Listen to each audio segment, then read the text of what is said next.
Long before humanity built towers to rise above the clouds, there walked a creature who already lived among the sky. Far above the restless world below, beyond the noise of survival and struggle, the Brachiosaurus moved slowly through the ancient forests of the Jurassic Earth. Its enormous body stood like a living mountain. Its long neck reached effortlessly into the treetops where cool winds drifted beneath pale morning clouds. And while smaller creatures hurried endlessly across the forest floor, the Brachiosaurus remained high above it all. Calm. Distant. Peaceful. Tonight, as the fire beside you glows softly in the darkness, let us leave behind the pressure of the modern world and climb quietly into that prehistoric sky. Toward the clouds. Toward the silence. Toward the slow and gentle rhythm of the Brachiosaurus. Imagine the Jurassic forest at dawn. Mist rises between towering conifers while ancient ferns glisten with dew beneath the first light of morning. The air is cool and fragrant with rain-soaked leaves. Far below, small dinosaurs move nervously through the undergrowth, hidden beneath layers of green shadow. But high above them stands the Brachiosaurus. Its head disappears almost into the pale clouds overhead. Its massive chest rises and falls slowly with each deep breath. The giant awakens quietly among the treetops where the wind moves softly through the highest branches. Then, slowly, it begins to eat. A long neck stretches gracefully toward clusters of leaves untouched by any other creature. The enormous jaws close gently around the foliage before pulling it free with calm precision. Chew. Pause. Breathe. Again. Every movement feels unhurried. Every motion deliberate and smooth. And listening to that ancient rhythm, something inside you begins to slow as well. Because the Brachiosaurus understood a secret the modern world often forgets. Not every voice below deserves your attention. Not every chaos requires your involvement. Sometimes peace begins the moment you rise above the noise. The morning deepens. Sunlight pours across the tops of the forest canopy while clouds drift lazily through the distant sky. From this immense height, the world below appears softened and far away. The struggles of the ground no longer seem urgent here. Predators hunt somewhere beneath the trees. Creatures scatter in fear. Storms gather beyond the horizon. Yet the Brachiosaurus continues eating peacefully among the clouds. Not because danger does not exist, but because it has learned not to surrender its calm to every passing disturbance. Perhaps that is why this ancient giant feels so comforting tonight. It reminds us that distance can heal. That stepping back from life's endless demands is not weakness. Sometimes it is wisdom. As afternoon sunlight warms the Jurassic Earth, the Brachiosaurus begins moving slowly through the forest canopy. Its footsteps are heavy but strangely gentle. Branches sway softly around its enormous body while birds scatter briefly into the open sky before settling once more. From afar, the creature resembles a drifting island floating through a green ocean of trees. Unbothered. Steady. Free from urgency. Occasionally, it pauses to gaze across the endless wilderness stretching beyond the horizon. What does a creature like this think while standing above the world? Perhaps nothing at all. Perhaps peace does not always require answers. Perhaps true calm begins when we stop trying to control every thought passing through the mind. The Brachiosaurus simply exists. And somehow, that is enough. As evening approaches, the sky slowly turns violet and gold. Warm wind brushes against the giant's skin while the first stars begin appearing high above the forest. The Brachiosaurus grows still. Its long neck rises toward the fading light while clouds drift silently around its silhouette. For a moment, it resembles part of the landscape itself. An ancient tower connecting earth and sky. The world below grows dim and distant. But here among the treetops, there is only stillness. Only cool air. Only the endless breathing of a creature who has spent millions of years mastering the art of peaceful solitude. And perhaps tonight, you may learn from it too. You do not need to carry every burden. You do not need to remain trapped inside every worry. Sometimes healing begins when you allow yourself to rise above the noise long enough to breathe again. Now the fire beside you burns lower. Night settles gently across the Jurassic wilderness while moonlight washes softly over the sleeping forest canopy. The Brachiosaurus lowers itself slowly beside the tallest trees, its breathing deep and calm beneath the stars.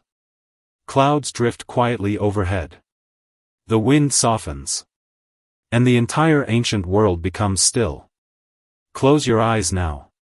Imagine yourself high above the noise of the world beside this peaceful giant. Feel the cool air. Hear the slow breathing. Allow every anxious thought to grow smaller and farther away beneath you. And as the Brachiosaurus sleeps peacefully among the clouds of the Jurassic night, allow yourself to drift gently beside it into deep and quiet dreams. Tonight, the world below can wait. Tonight, you may finally rest above the clouds. In the ancient world, long before cities rose beneath electric skies, there lived a creature that carried the spirit of stillness upon its back. The Ankylosaurus. Heavy as stone. Slow as drifting earth. Silent as an old mountain beneath the stars. While predators ruled the forests with sharp teeth and restless hunger, the Ankylosaurus walked another path entirely. It did not chase. It did not roar for dominance. It simply moved through the prehistoric wilderness with a calmness so deep that even the jungle itself seemed to quiet in its presence. Tonight, as the fire flickers softly beside you and the world outside slowly fades into darkness, let us step away from modern noise and enter that ancient forest together. Let your breathing slow with the rhythm of distant rain. Let your thoughts grow heavy and quiet like moss-covered stone. And as the night deepens, allow this gentle armored giant to guide you peacefully toward sleep. The jungle at night was never truly silent. Warm winds moved through giant ferns. Insects hummed beside shallow rivers. Strange creatures called to one another beneath layers of mist and tangled branches. Somewhere far away, thunder rolled softly across the prehistoric sky. And through all of it, the Ankylosaurus continued walking. Slowly. Steadily. Without fear. Its massive feet pressed deep into the wet earth, leaving behind enormous tracks filled with rainwater and moonlight. Each step carried incredible weight, yet there was no aggression in the way it moved. Its body seemed built not for violence, but for endurance. A living fortress. Its broad back was covered in thick armored plates shaped by millions of years of survival. Along its sides, sharp spikes rose like ancient stone thorns. And behind it dragged the great tail club, heavy enough to break bone with a single swing. Yet despite all this strength, the creature itself seemed strangely peaceful. The Ankylosaurus did not seek conflict. It simply wished to be left alone beneath the trees. Perhaps that is what makes it feel comforting tonight. In a world where everything moves too fast, where people constantly defend themselves against stress, pressure, and endless demands, there is something deeply calming about a creature so completely grounded in its own existence. The Ankylosaurus never hurried. It lowered its broad head toward the forest floor, feeding quietly on ferns and low vegetation. It cared little for the drama unfolding elsewhere in the jungle. Predators roared in distant valleys. Smaller dinosaurs scattered nervously through the undergrowth. Storms rolled across ancient plains. But the armored giant continued eating in silence. Chewing slowly. Breathing deeply. Trusting its own strength. Its world existed close to the ground. It did not spend its days staring toward distant horizons or dreaming of conquest. Instead, it focused on what was directly before it, soft earth beneath its feet, cool streams flowing through the jungle, the scent of wet leaves after rainfall. There is wisdom in that kind of life. Sometimes peace comes not from escaping danger, but from becoming so deeply rooted within yourself that chaos loses its power to shake you. As the long prehistoric night stretched onward, moonlight filtered through thick jungle canopies and reflected softly across the creature's armored back. Tiny insects drifted through the air around it. Frogs croaked from hidden pools beside ancient trees.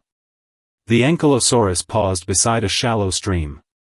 Slowly, carefully, it lowered its enormous head toward the water. This was perhaps the most vulnerable moment in its day. Drinking required lowering its defenses, exposing the softer parts of its body to the world around it. Yet even then, there was no panic in the creature's movements. only calm awareness. The jungle itself seemed to respect that calmness. The wind softened. The water moved gently around its feet. Even the nearby plants appeared motionless in the cool night air. For millions of years, creatures like this survived not because they were the fastest or the smartest, but because they mastered something far more powerful. Steadiness. The Ankylosaurus understood that survival was not always about aggression. Sometimes survival meant remaining patient while the storm passed overhead. Sometimes it meant carrying your protection quietly, without anger or fear. Its armor was not merely a weapon. It was peace made visible. A reminder that strength does not always need to announce itself loudly. As midnight settled over the Jurassic wilderness, the great creature finally slowed to a stop in an open clearing surrounded by giant ferns and towering trees. The ground there was cool and soft beneath its weight. Carefully, it lowered itself onto the earth. Its armored body rested like an ancient boulder beneath the stars. Slow breaths rose from its chest in deep, steady rhythms. Nearby insects continued their endless songs while mist drifted silently across the jungle floor. And there, beneath the endless prehistoric sky, the Ankylosaurus rested. No fear. No struggle. Only stillness. Only the quiet certainty of a creature completely at peace with its place in the world. Perhaps that is why imagining this ancient guardian feels so comforting now. Because deep down, every tired mind longs for a place where it no longer needs to fight constantly against the world. A place where strength can exist without tension. A place where silence feels safe instead of empty. The Ankylosaurus reminds us that peace is not weakness. Peace is stability. Peace is breathing slowly while the world rushes around you. Peace is standing firm without needing to prove anything. Tonight, as the fire burns lower and your thoughts begin to fade into softness, imagine yourself walking quietly through that ancient jungle beneath silver moonlight. Warm rain drips gently from enormous leaves. Rivers shimmer through the darkness. Somewhere nearby, the Ankylosaurus sleeps peacefully beside the trees. Its breathing is deep and slow. Its heavy body rests against the earth like part of the land itself. And with every steady breath it takes, allow your own mind to grow calmer. Heavier. Safer. Until at last, wrapped in the quiet strength of the ancient forest, you too drift gently into sleep. And in this silent prehistoric world, beneath the stars and endless trees, you are no longer alone. Far beyond the warmth of familiar suns, beyond the rocky worlds where mountains rise and oceans crash against solid shores, there drifts a giant planet made entirely of storm and cloud. No land. No forests. No seas. Only endless layers of atmosphere descending into darkness without end. And within those immense oceans of air, there lives a strange and peaceful form of life. Great floating beings, translucent as moonlit jellyfish, drifting silently through the cloud currents of a distant gas giant.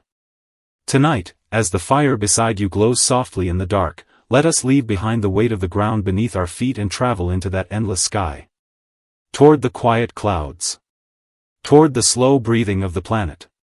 Toward the gentle drifting rhythm of the floating sky jellies.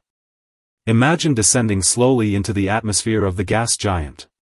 At first, the planet appears impossibly vast from space, swirling bands of silver, blue, and amber wrapping endlessly around its curved horizon. Giant storms rotate lazily beneath distant lightning while streams of glowing vapor drift across the upper atmosphere like rivers of silk. There is no solid surface waiting below. Only deeper clouds. And deeper stillness. As you sink farther into the atmosphere, the light grows softer. The clouds become thicker. Warm winds move gently through enormous layers of colored mist while faint electrical pulses shimmer silently inside distant storms. And there, floating peacefully between the currents, you see them. The drifting beings.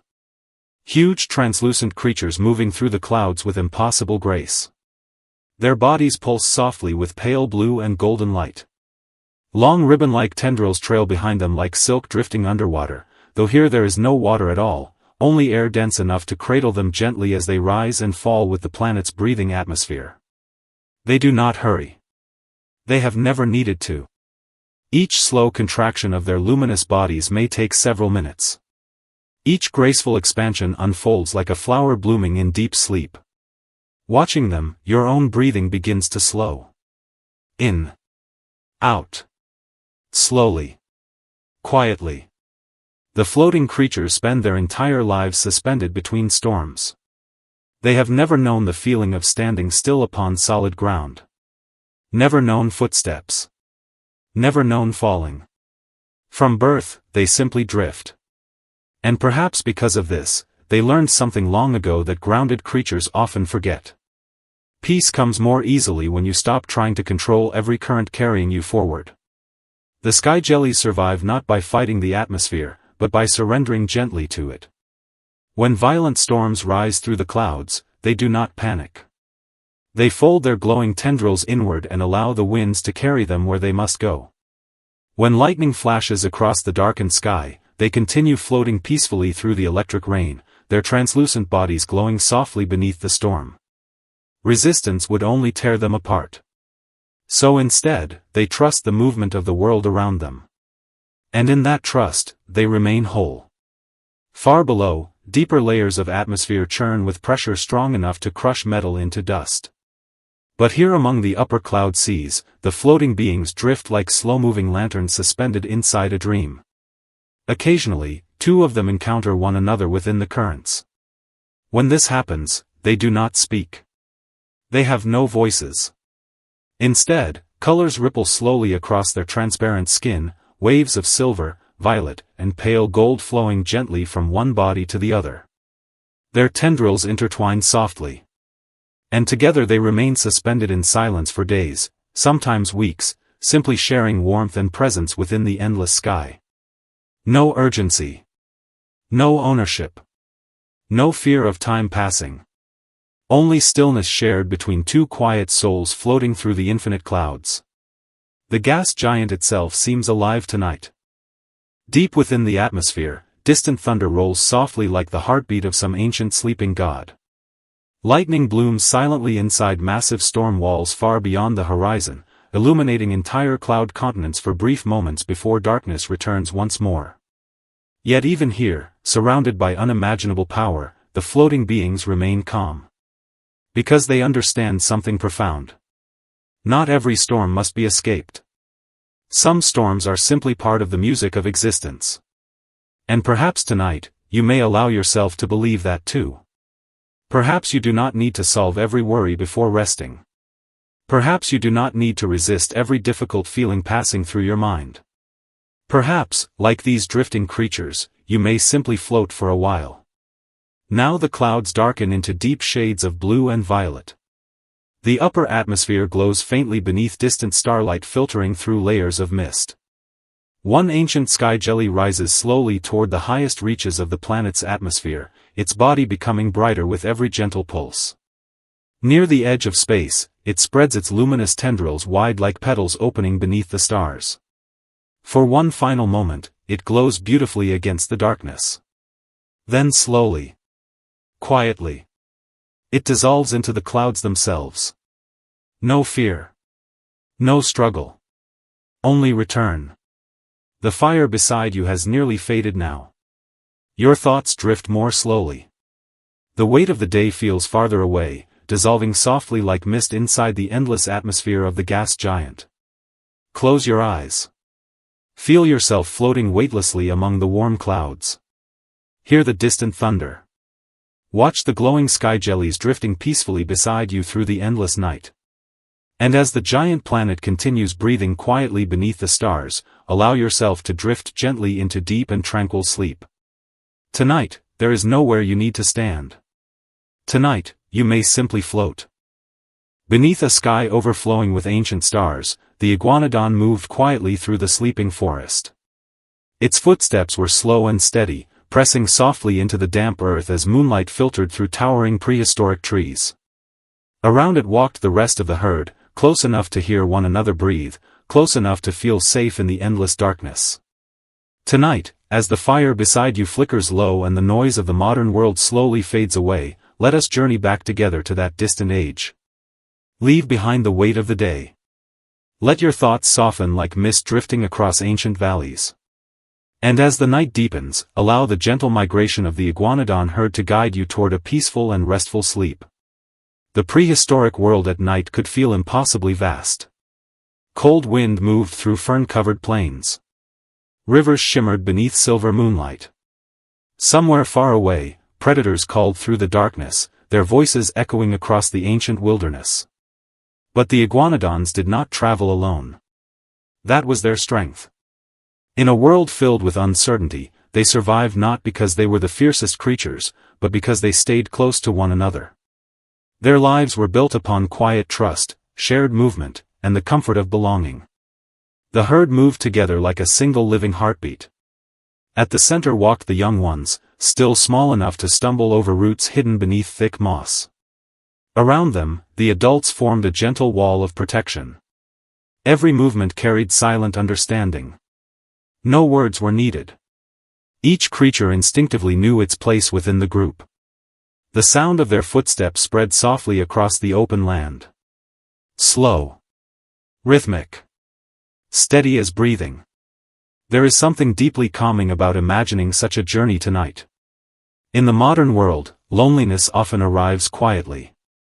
Even surrounded by crowds, many people carry a hidden feeling of separation deep within themselves. Minds become tired. Hearts grow restless. Days pass quickly without offering true connection. But the iguanodon herd understood something ancient. No creature was meant to cross the darkness completely alone. As the migration continued beneath the stars, cool mist gathered along the forest floor. Ancient trees stretched endlessly toward the night sky while insects hummed gently beside shallow pools of water. The air smelled of wet leaves and soft earth after distant rain.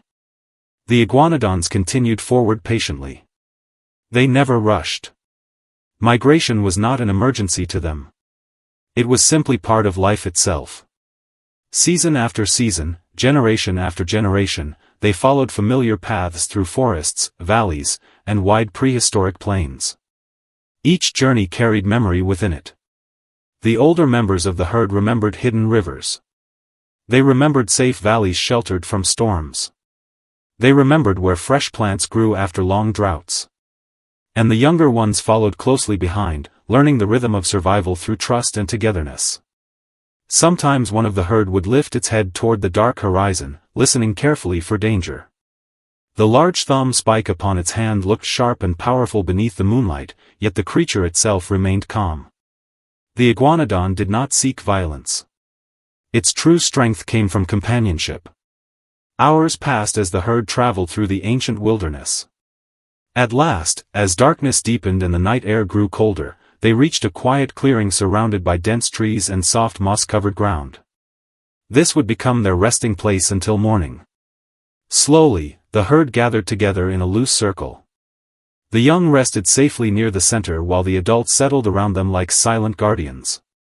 One by one, the massive creatures lowered themselves carefully onto the earth. Bodies pressed gently together for warmth. Breathing slowed. The forest itself seemed to exhale beside them.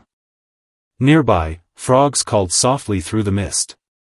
Water dripped from enormous leaves overhead.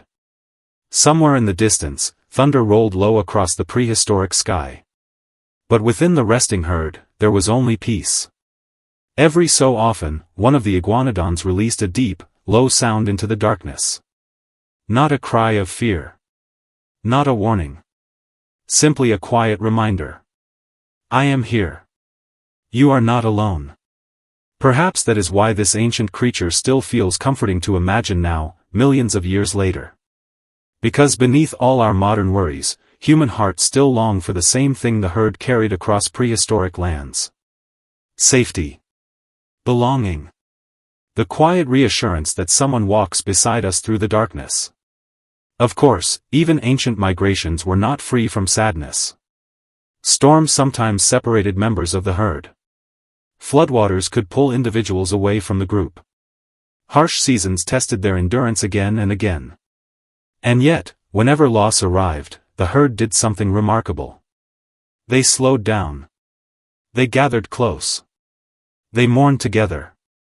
Even in a brutal prehistoric world, connection remained sacred. That tenderness became their true survival. Not speed. Not strength.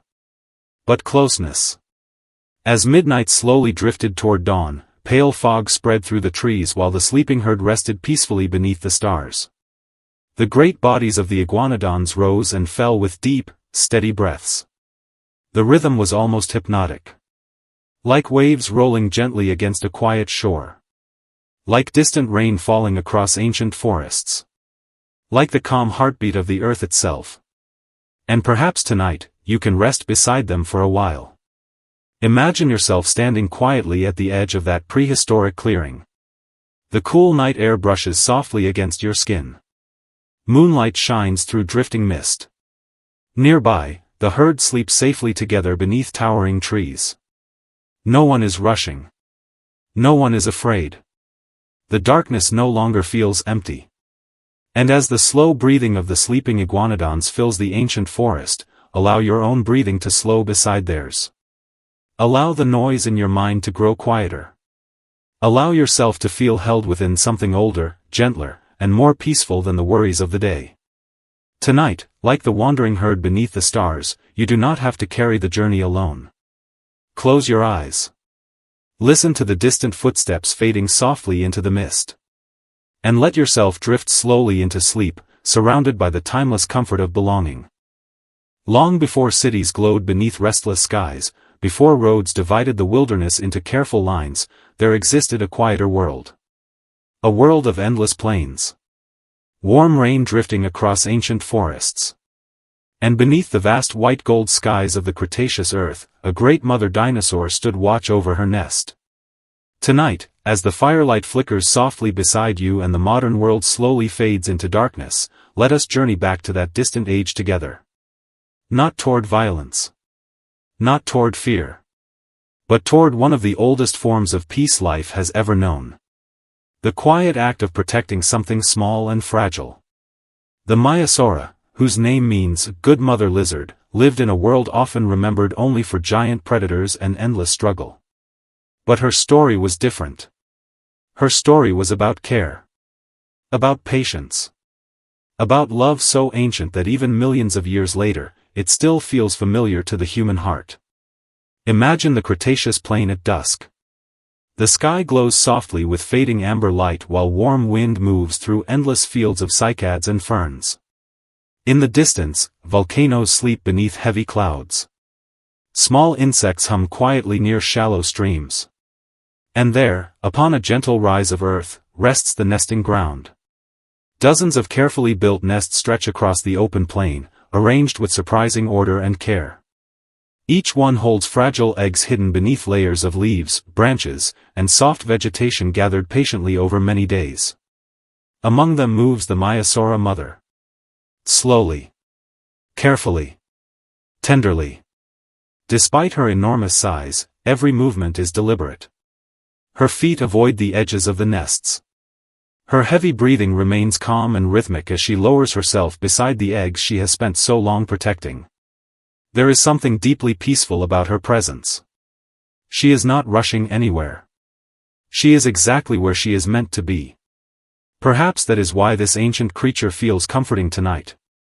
Because in a hurried world where many people feel exhausted by endless expectations, the Maiasaura reminds us that gentleness itself can be a form of strength. Days pass quietly across the nesting ground. Rain falls. Sunlight returns. The mother remains beside her nest through it all. Sometimes she leaves briefly to gather food nearby, but she never travels far. Again and again, she returns to the small circle of earth holding the future she carries within her care. At night, while cool winds sweep across the plain, she settles protectively around the nest. Her large body shields the eggs from sudden storms and wandering predators. And beneath her silent watch, life continues to grow. Imagine the stillness of those prehistoric nights. Stars stretching endlessly above. Warm earth beneath the nest. The low chorus of insects rising softly through the darkness. And at the center of it all, the mother dinosaur resting beside her unborn young, listening patiently to the slow heartbeat of the ancient world. There is no anxiety in her waiting. No frustration. Only devotion.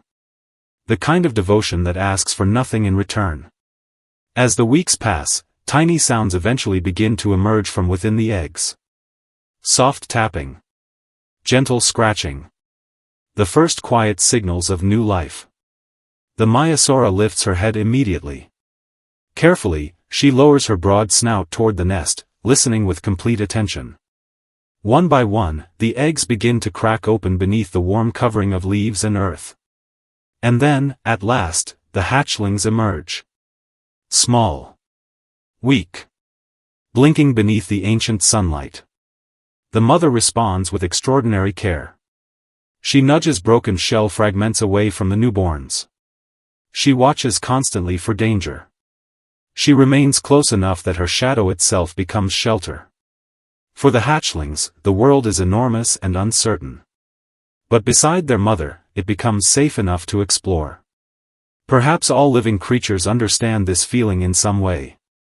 That the presence of gentle protection can transform even the harshest world into a place where rest becomes possible. As the young dinosaurs grow, the nesting grounds become filled with quiet activity. Hatchlings chirp softly to one another while adults move patiently between nests. The herd itself becomes a living community of shared care. No mother watches alone for long. The group protects one another together. And in that shared rhythm, there is something deeply comforting. A reminder that survival has never depended only upon strength. Sometimes it depends upon tenderness. Upon patience.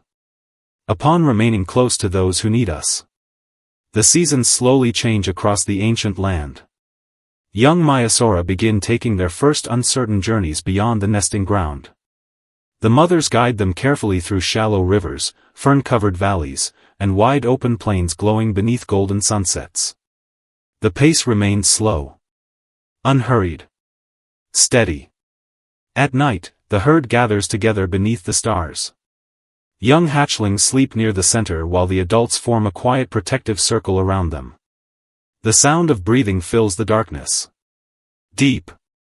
Rhythmic. Safe. If you listen closely tonight, perhaps you can almost hear it too. The ancient heartbeat of protection itself. And perhaps that is the true reason this story still matters after millions of years. Because beneath all our modern worries, human hearts still long for the same ancient comfort. To feel protected. To feel held. To know that somewhere in the darkness, someone gentle remains nearby. Now the fire beside you burns lower. The prehistoric plain grows quiet beneath silver moonlight. The Maiasaura mother finally rests beside her sleeping young, her great body rising and falling slowly with each peaceful breath. The hatchlings sleep safely beneath the shelter of her presence. And far above them, the stars continue their silent journey across the ancient sky. Tonight, you may rest there too. Beneath the warm Cretaceous night. Beside the quiet nest. Held gently within a world older and softer than fear. Close your eyes. Allow the noise of the day to fade into the distance. Let the slow breathing of the sleeping herd guide your own breathing into calmness. And as the ancient mother watches peacefully through the night, allow yourself to drift slowly, safely, and gently into sleep. Long before cities filled the nights with electric light, before clocks taught humanity to hurry, there existed another rhythm upon the earth. A slower rhythm. A quieter one. Across the endless plains of the late Cretaceous world, beneath skies painted in soft amber and pale blue, enormous herds moved gently through fields of prehistoric grass. And among them walked the Edmontosaurus. Not a hunter. Not a conqueror. Simply a calm and patient traveler crossing the ancient world one slow breath at a time. Tonight, as the fire beside you glows softly in the darkness, let us leave behind the noise of modern life and follow this peaceful creature into the quiet wilderness of the distant past. Far away from urgency. Far away from fear. Toward a slower and steadier kind of existence. Imagine the prehistoric plain at dawn. Mist drifts lazily across shallow rivers while ancient ferns shimmer with dew beneath the rising sun. The air smells of damp earth and wild vegetation untouched by human hands. In the distance, Forests stretch endlessly toward the horizon where low mountains sleep beneath soft clouds. And moving slowly through that golden morning light comes the Edmontosaurus herd. Massive bodies swaying gently. Heavy feet pressing softly into the wet ground. Long tails tracing quiet paths through tall grass. They do not rush. There is nowhere they urgently need to be. One Edmontosaurus lowers its broad beak toward a patch of thick vegetation and begins to eat. Slowly. Patiently. The sound of chewing rises softly into the still morning air. Rhythmic. Steady. Comforting. Again and again, the creature tears mouthfuls of ferns and ancient plants, chewing carefully while the rest of the herd grazes nearby in peaceful silence. And somehow, listening to that simple rhythm feels calming. Because the Edmontosaurus understood something many living creatures forget. Not every moment must be hurried. Not every silence needs to be filled. Sometimes simply existing is enough. The morning grows warmer. Sunlight spills across the open plain while insects hum lazily near the riverside. Young Edmontosaurs wander safely near the center of the herd while older adults remain close around them. There is no panic here. No competition. Only the quiet rhythm of survival carried out gently, one breath at a time. The herd continues moving together through the grasslands. Each step feels deliberate. Measured. As though the earth itself slows beneath their weight. Perhaps that is why these ancient animals feel so peaceful tonight. Because in a world that constantly demands speed, the Edmontosaurus reminds us that endurance often belongs to those who move calmly. Those who refuse to let fear control their rhythm. As midday approaches, heat rises from the prehistoric earth in soft shimmering waves. Many creatures retreat into forests or race toward distant water. But the Edmontosaurus herd simply pauses. Some stand motionless beneath sparse trees while others settle quietly into patches of shade. Their breathing slows beneath the heavy afternoon air. The great bodies rest without shame. Without guilt. Without urgency. And for a little while, the entire plain becomes still. Wind brushes through the grass. Clouds drift overhead. The slow breathing of the herd rises and falls together like distant ocean waves.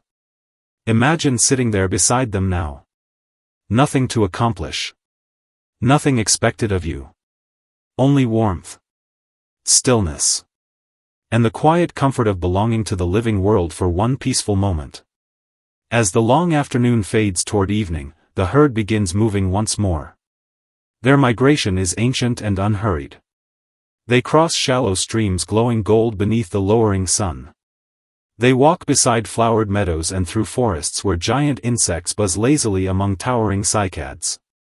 The younger dinosaurs occasionally stumble in the mud, but the adults remain patient, slowing naturally so no one is left behind. There is kindness in their movement. A silent understanding that survival is easier when no creature is forced to face the wilderness alone. And somewhere deep inside ourselves, perhaps we still long for that same feeling. To move at a gentler pace. To be allowed to rest without falling behind. To know that calmness itself can be enough. By nightfall, the Edmontosaurus herd finally settles upon a wide open plain beneath the stars. The sky above them glows with unfamiliar constellations while cool wind drifts softly across the sleeping earth. One by one, the great animals lower themselves to the ground. Heavy bodies resting upon warm soil. Eyes slowly closing. The sounds of the ancient world soften into silence. Only breathing remains. Deep. Steady. Peaceful. The breathing of creatures who have spent millions of years mastering the art of moving slowly through a difficult world.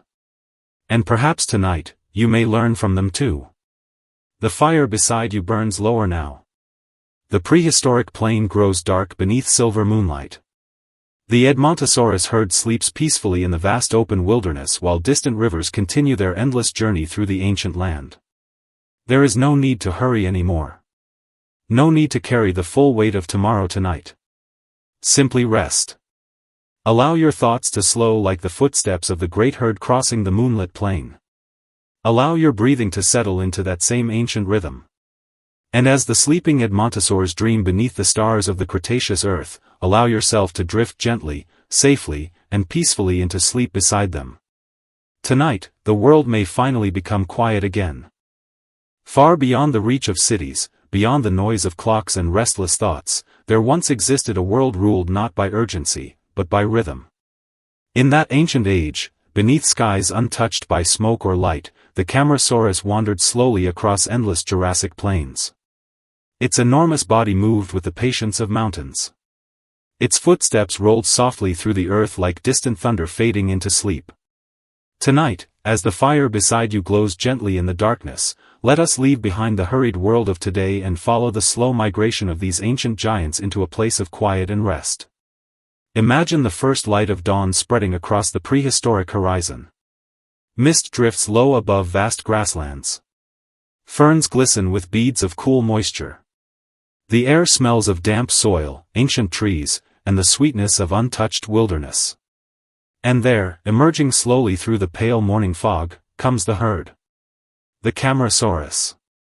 Massive yet peaceful. Powerful yet impossibly calm. They do not rush toward the day. They do not compete for dominance or race against time. They simply walk together, guided by an instinct older than memory itself. Each movement feels deliberate. Sacred. Their long necks sway gently as they search for fresh leaves among towering conifers. Their tails move slowly behind them like drifting river currents. Every breath leaves the nostrils in warm clouds that dissolve quietly into the cool morning air. The earth itself seems to slow down in their presence. Perhaps that is why imagining them feels comforting tonight. Because in a modern world filled with constant motion, the Camarasaurus reminds us of something we have almost forgotten. Not everything meaningful must move quickly. The herd continues forward beneath the growing sunlight. Small creatures scatter gently from beneath their feet, though the giants barely seem aware of the commotion around them. Their focus remains simple. Find food. Stay close.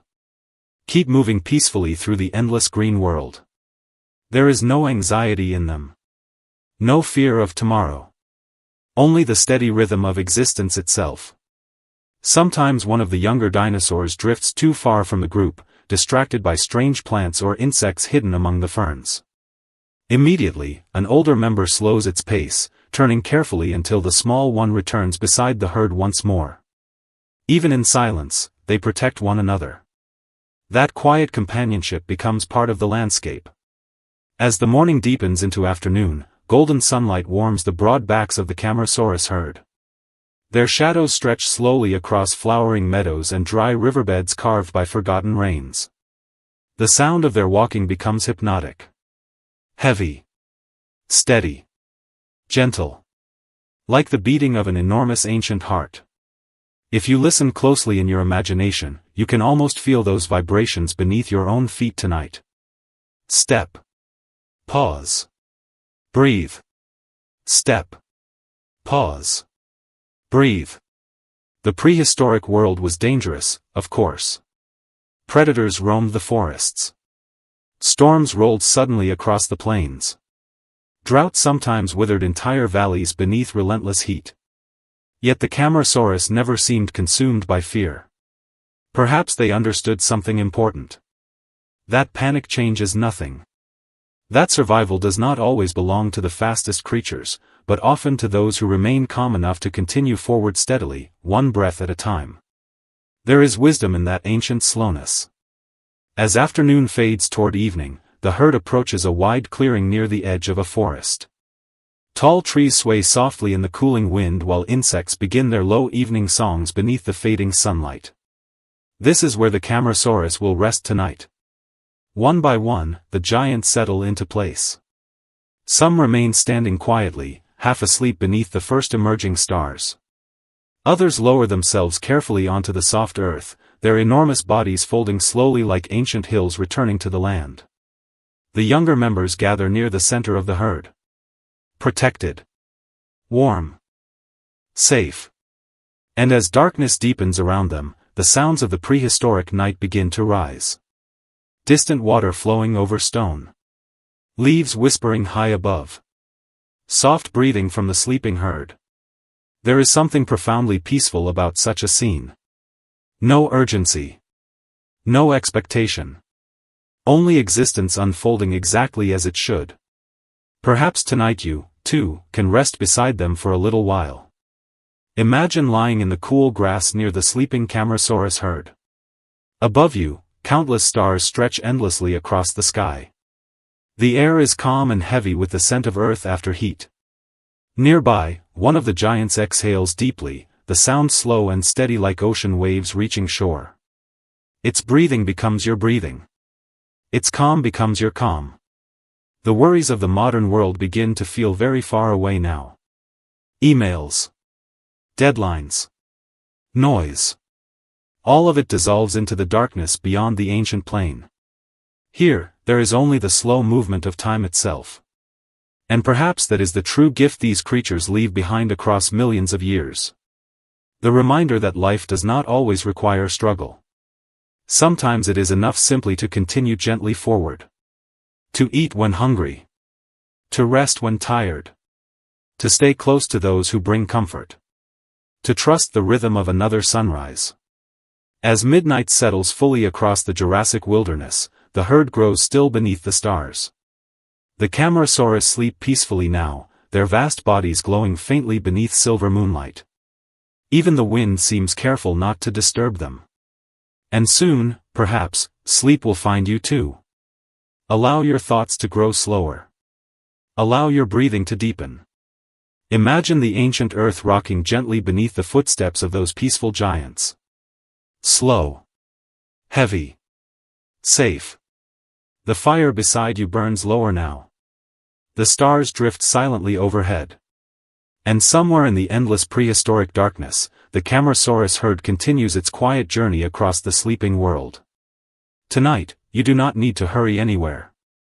Tonight, you may simply rest. Close your eyes. Follow the slow footsteps into the ancient plain. And let yourself drift softly into sleep. Far beyond the reach of cities and sleepless streets, before engines hummed and clocks divided the hours, there was once a world ruled by slower rhythms. A world where sound itself moved differently. Across the wide plains of the late Cretaceous Earth, beneath skies painted gold by fading suns, a strange and gentle dinosaur lifted its long crest toward the evening wind. And from deep within that hollow crown came a sound unlike anything alive today. Low. Resonant. Ancient. The call of the Parasaurolophus. Tonight, as the fire beside you glows softly in the dark, let us leave behind the noise of the modern world and journey back to that quiet prehistoric wilderness together. Not toward danger. Not toward fear. But toward the deep and calming rhythm of an ancient voice echoing across the sleeping earth. Imagine the Cretaceous plain at twilight. Warm wind moves slowly through endless ferns and tall conifers. The ground still holds the heat of the day while distant rivers shimmer beneath the fading sky. Insects sing softly among the reeds, and far above, unfamiliar stars begin to emerge one by one. The world feels vast. Untouched. Still. And standing near the edge of a shallow lake is the Parasaurolophus herd. Tall silhouettes against the amber horizon. Their long crests curve backward gracefully like ancient instruments carved by nature itself. Even before they move, there is elegance in their stillness. One of them steps toward the water. Its reflection trembles gently across the dark surface. Then, slowly, it exhales. A deep note rises into the evening air. Not a roar. Not a cry. But a low, soothing resonance that rolls across the plain like distant thunder softened by rain. The sound lingers for several long seconds before dissolving into silence once more. And somehow, the world feels calmer afterward. Perhaps that is why these ancient creatures feel comforting tonight. Because their voices were never meant for chaos. Their calls carried patience. Connection. Reassurance. A reminder that even in the vast loneliness of prehistoric Earth, no creature truly wished to be alone. The herd begins moving slowly through the cooling grasslands. Each footstep presses softly into the ancient soil. Their bodies sway gently with each movement, almost like drifting ships crossing a silent sea of green. Now and then, another low call emerges from somewhere deeper within the group. The others answer quietly. Back and forth. A slow conversation carried through mist and darkness. Scientists believe the Parasaurolophus used its crest to create these resonant sounds across long distances. Perhaps the calls helped guide the herd through dense forests or warned of approaching danger. But tonight, we do not need to think about science. Tonight, we can simply listen. Imagine those sounds surrounding you now. Deep vibrations rolling gently through the night air. Steady. Measured. Safe. Like the earth itself breathing slowly beneath the stars.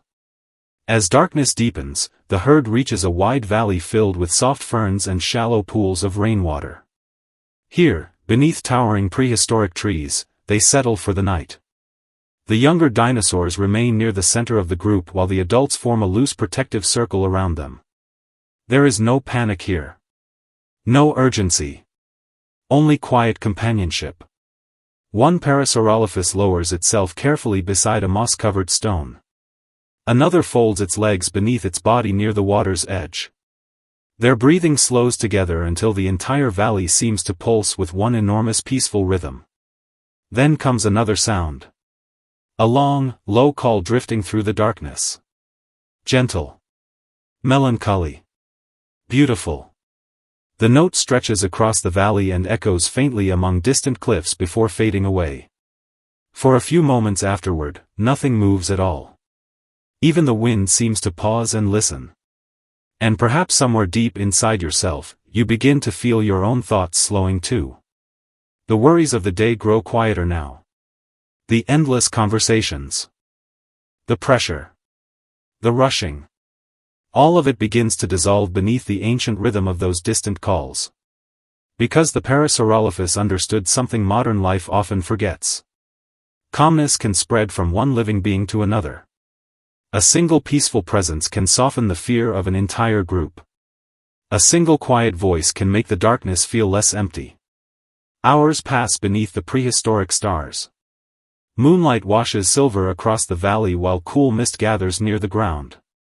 The herd sleeps peacefully now, their long crests silhouetted against the glowing horizon. Occasionally, one of them exhales softly in sleep, creating a low humming resonance that vibrates gently through the still air. The sound feels almost like a lullaby. An ancient song carried across millions of years. Perhaps that is the true gift left behind by the Parasaurolophus. Not strength. Not speed. But the memory of a quieter rhythm. A slower heartbeat. A gentler way of existing within the world. Now the fire beside you burns lower. The valley grows darker. The sleeping herd remains motionless beneath the stars while distant rivers continue their endless journey through the prehistoric wilderness. And somewhere out there in the ancient night, one final low call rises softly into the darkness. Long. Steady. Peaceful. Like a final blessing before sleep. Close your eyes now. Allow that sound to carry your thoughts far away from the noise of the modern world. Let it guide you across the silent plains beneath the moonlit sky. And as the Parasaurolophus herd sleeps peacefully beside the ancient waters, allow yourself to drift slowly, gently, and safely into dreams. Tonight, you do not need to hurry anymore. Tonight, you may simply rest. Far back in the earliest memory of the earth, before human voices filled the air and before cities covered the land with noise and light, there existed a quiet kingdom of mist, wetlands, and endless forests. In that ancient world walked the Stegosaurus. Slow. Gentle. Unshaken by hurry. Its great body moved through prehistoric swamps with the calm rhythm of drifting clouds. Along its back rose rows of enormous plates, catching the fading light like ancient sails carved from stone. Each breath caused them to sway ever so slightly, as though the creature itself carried the pulse of the earth across its spine. Tonight, as darkness settles softly around you and the fire flickers low beside your resting place, let us leave behind the noise of the modern world and wander into that forgotten age together. Let the worries of the day loosen their grip. Let your breathing slow with the rhythm of ancient rain falling across warm wetlands. And as the night deepens, allow the Stegosaurus to guide your thoughts gently toward stillness. The swamp at dusk was filled with quiet life. Warm fog drifted low over shallow pools of water. Giant ferns stretched toward the dim sky while insects hummed softly among tangled vines. Somewhere far away, unseen creatures called through the forest, their distant cries softened by mist and time. And through it all, the Stegosaurus walked slowly forward. Its heavy feet pressed deep into the wet earth with soft, steady sounds. Mud rose gently around its toes before sinking back into place. There was no rush in its movements. No fear. No urgency. The creature carried itself with remarkable patience, as though it understood something the rest of the world had forgotten. That life does not need to move quickly to have meaning. Its head remained low to the ground as it searched calmly for ferns and soft vegetation. The Stegosaurus did not concern itself with distant dangers unless absolutely necessary. Predators roamed the forests, but the giant herbivore answered chaos not with panic, but with stillness. There is something deeply comforting about that. In the modern world, people are taught to react instantly to every pressure, every message, every fear. Minds race endlessly from one thought to another, rarely finding rest. But the Stegosaurus belonged to a different rhythm entirely. A slower rhythm. A quieter rhythm. A rhythm shaped by wind, rainfall, and the ancient breathing of the planet itself. Its great plates, rising along its back like silent mountains, were once thought to be weapons alone. But perhaps they served another purpose too. As cool air passed between them, the creature could feel subtle changes in temperature, moisture, and weather. The swamp spoke constantly through wind and mist, and the Stegosaurus listened with its entire body. Morning breezes brushed softly across its armored back. Rain tapped gently against its thick skin. Moonlight settled silently upon its plates at night. The creature did not fight against the world around it. It moved with it. As evening stretched across the prehistoric forest, the Stegosaurus wandered deeper into the wetlands. Water reflected the fading sky beneath tangled branches overhead.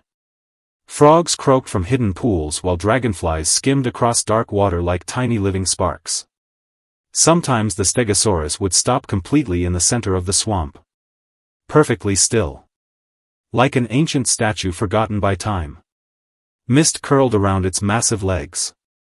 Ferns swayed gently near its sides.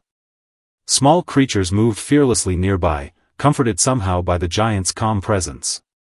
Even the forest itself seemed quieter around it. Predators might race through distant trees with violent energy, but the Stegosaurus rarely reacted. Not because it was unaware, but because it carried within itself a kind of deep acceptance. It understood something ancient. Storms come and go. Seasons change. Fear rises and fades. But the earth continues breathing beneath everything. And so did the Stegosaurus. Slowly. Steadily. Endlessly patient. Years passed across the ancient wetlands. Droughts arrived and disappeared. Heavy rains flooded the forests. Rivers changed their paths through the land. Yet through every change, the Stegosaurus remained connected to the world beneath its feet. When storms rolled across the swamp, rain poured over its broad back in endless streams. Water dripped from its plates while thunder echoed overhead. Yet even beneath violent skies, the creature moved with the same calm pace as always. There is wisdom in that kind of steadiness. The Stegosaurus never tried to control the storm. It simply endured it. Sometimes peace is not found by escaping difficulty, but by learning to remain grounded while chaos passes overhead. As night finally settled fully across the prehistoric world, stars appeared above the swamp one by one. The fog thickened. Cool air drifted softly through ancient trees. At last, the Stegosaurus lowered itself carefully onto the damp earth. Its heavy body rested against the warm mud while its long tail curled quietly beside it. The great plates along its back faded into shadow beneath the moonlight. Around the sleeping giant, the swamp continued its endless nighttime symphony, frogs calling gently through the mist, insects humming beside dark pools, droplets of water falling from leaves overhead. And there, beneath the endless Jurassic sky, the Stegosaurus rested peacefully. Its breathing became slow and deep.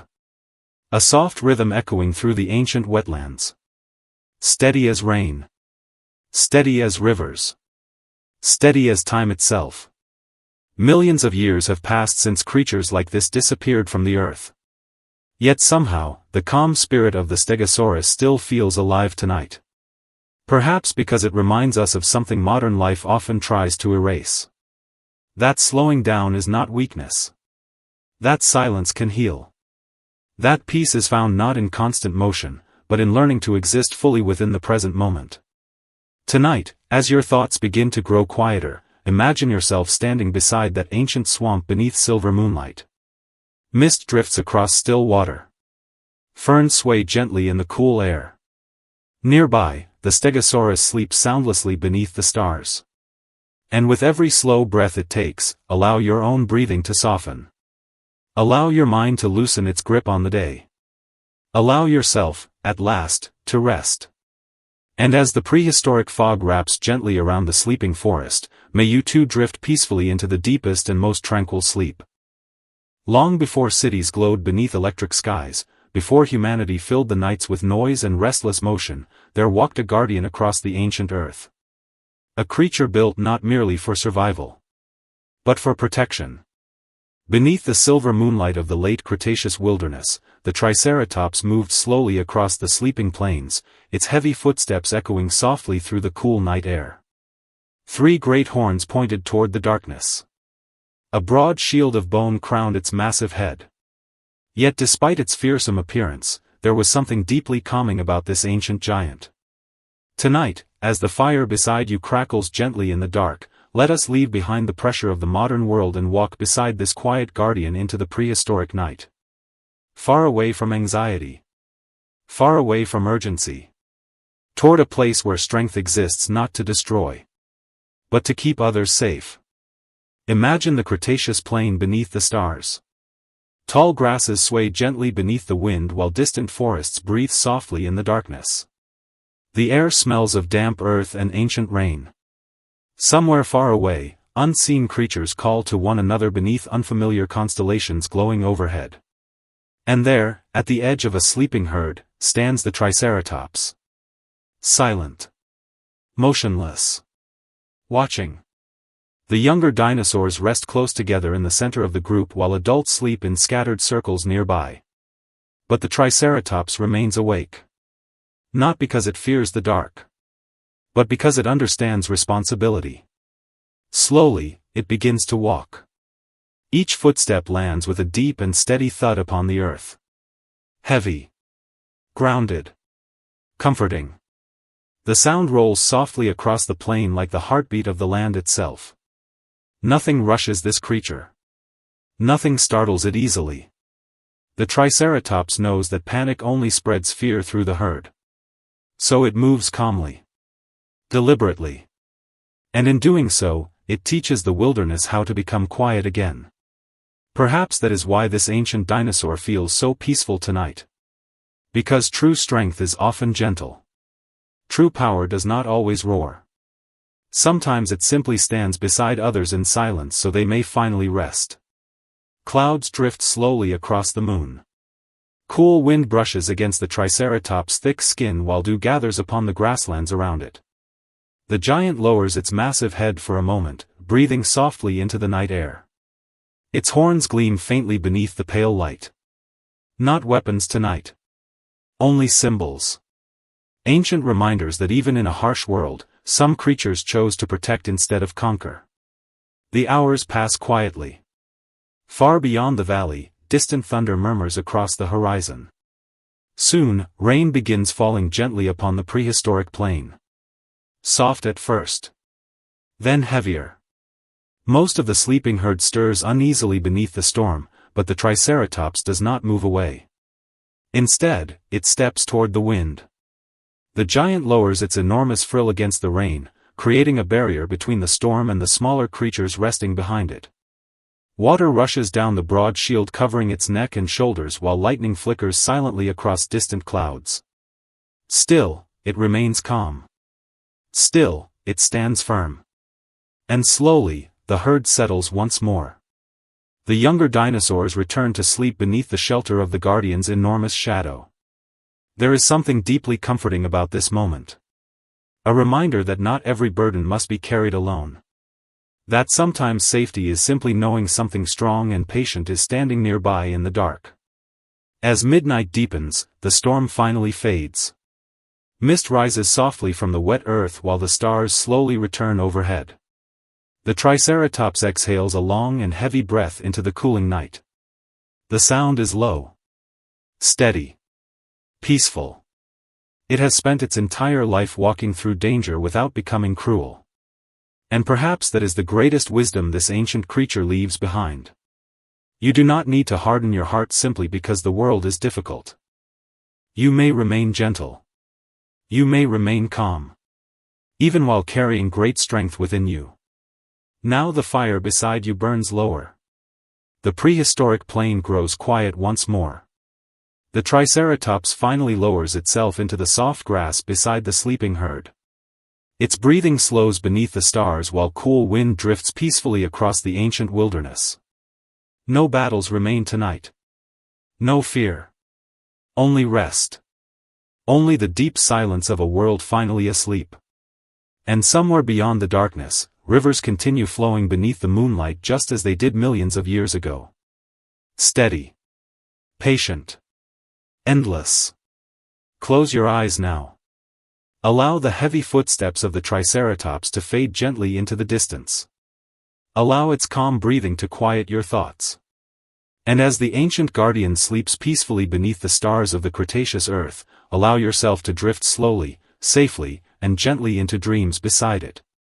Tonight, you are protected. Tonight, you may finally rest.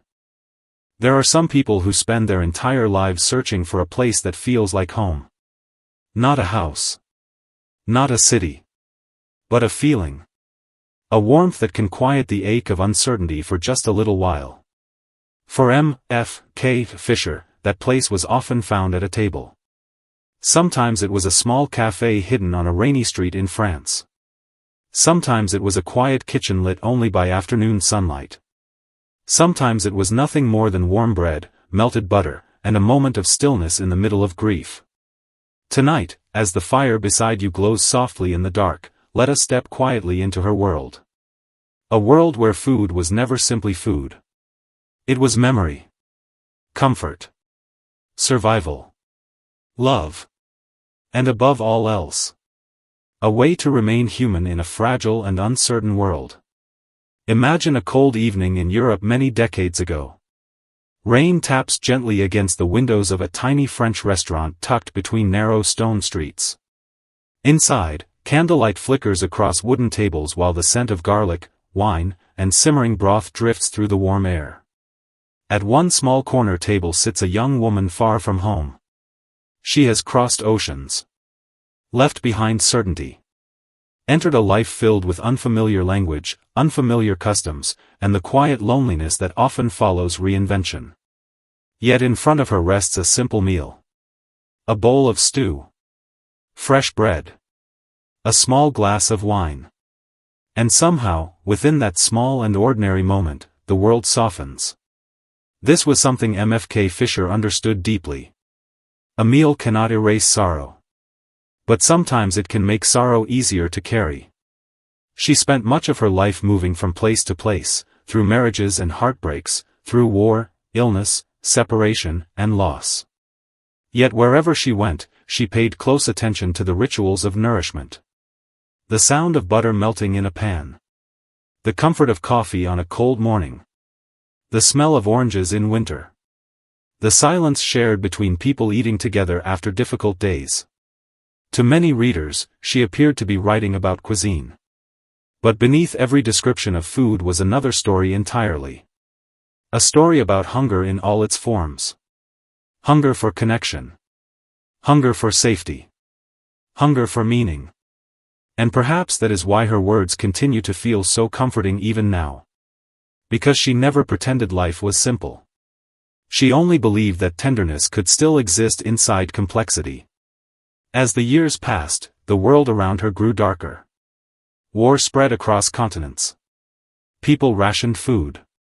Families lost homes, futures, loved ones. And still, MFK Fisher continued writing quietly about meals.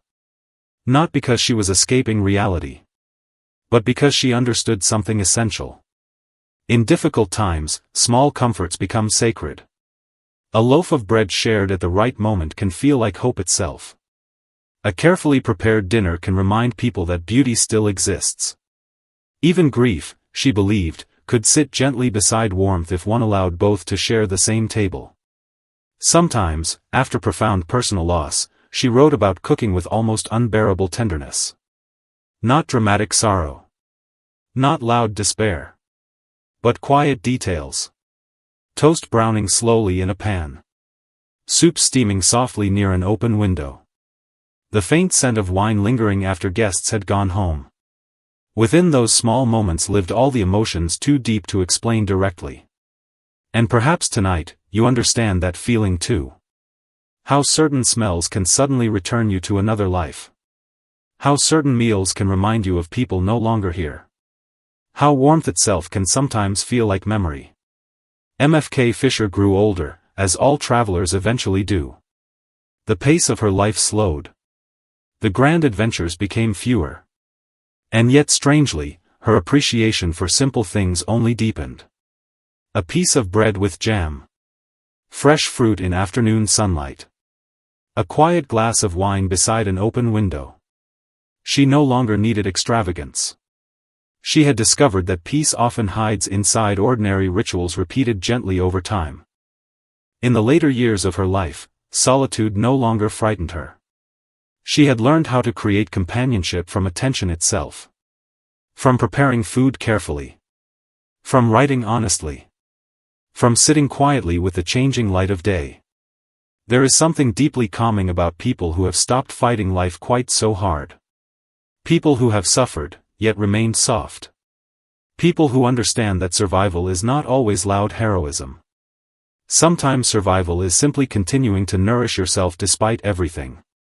And tonight, perhaps you may allow yourself to rest inside that thought. You do not need to solve your entire life before sleeping. You do not need to silence every fear before finding peace.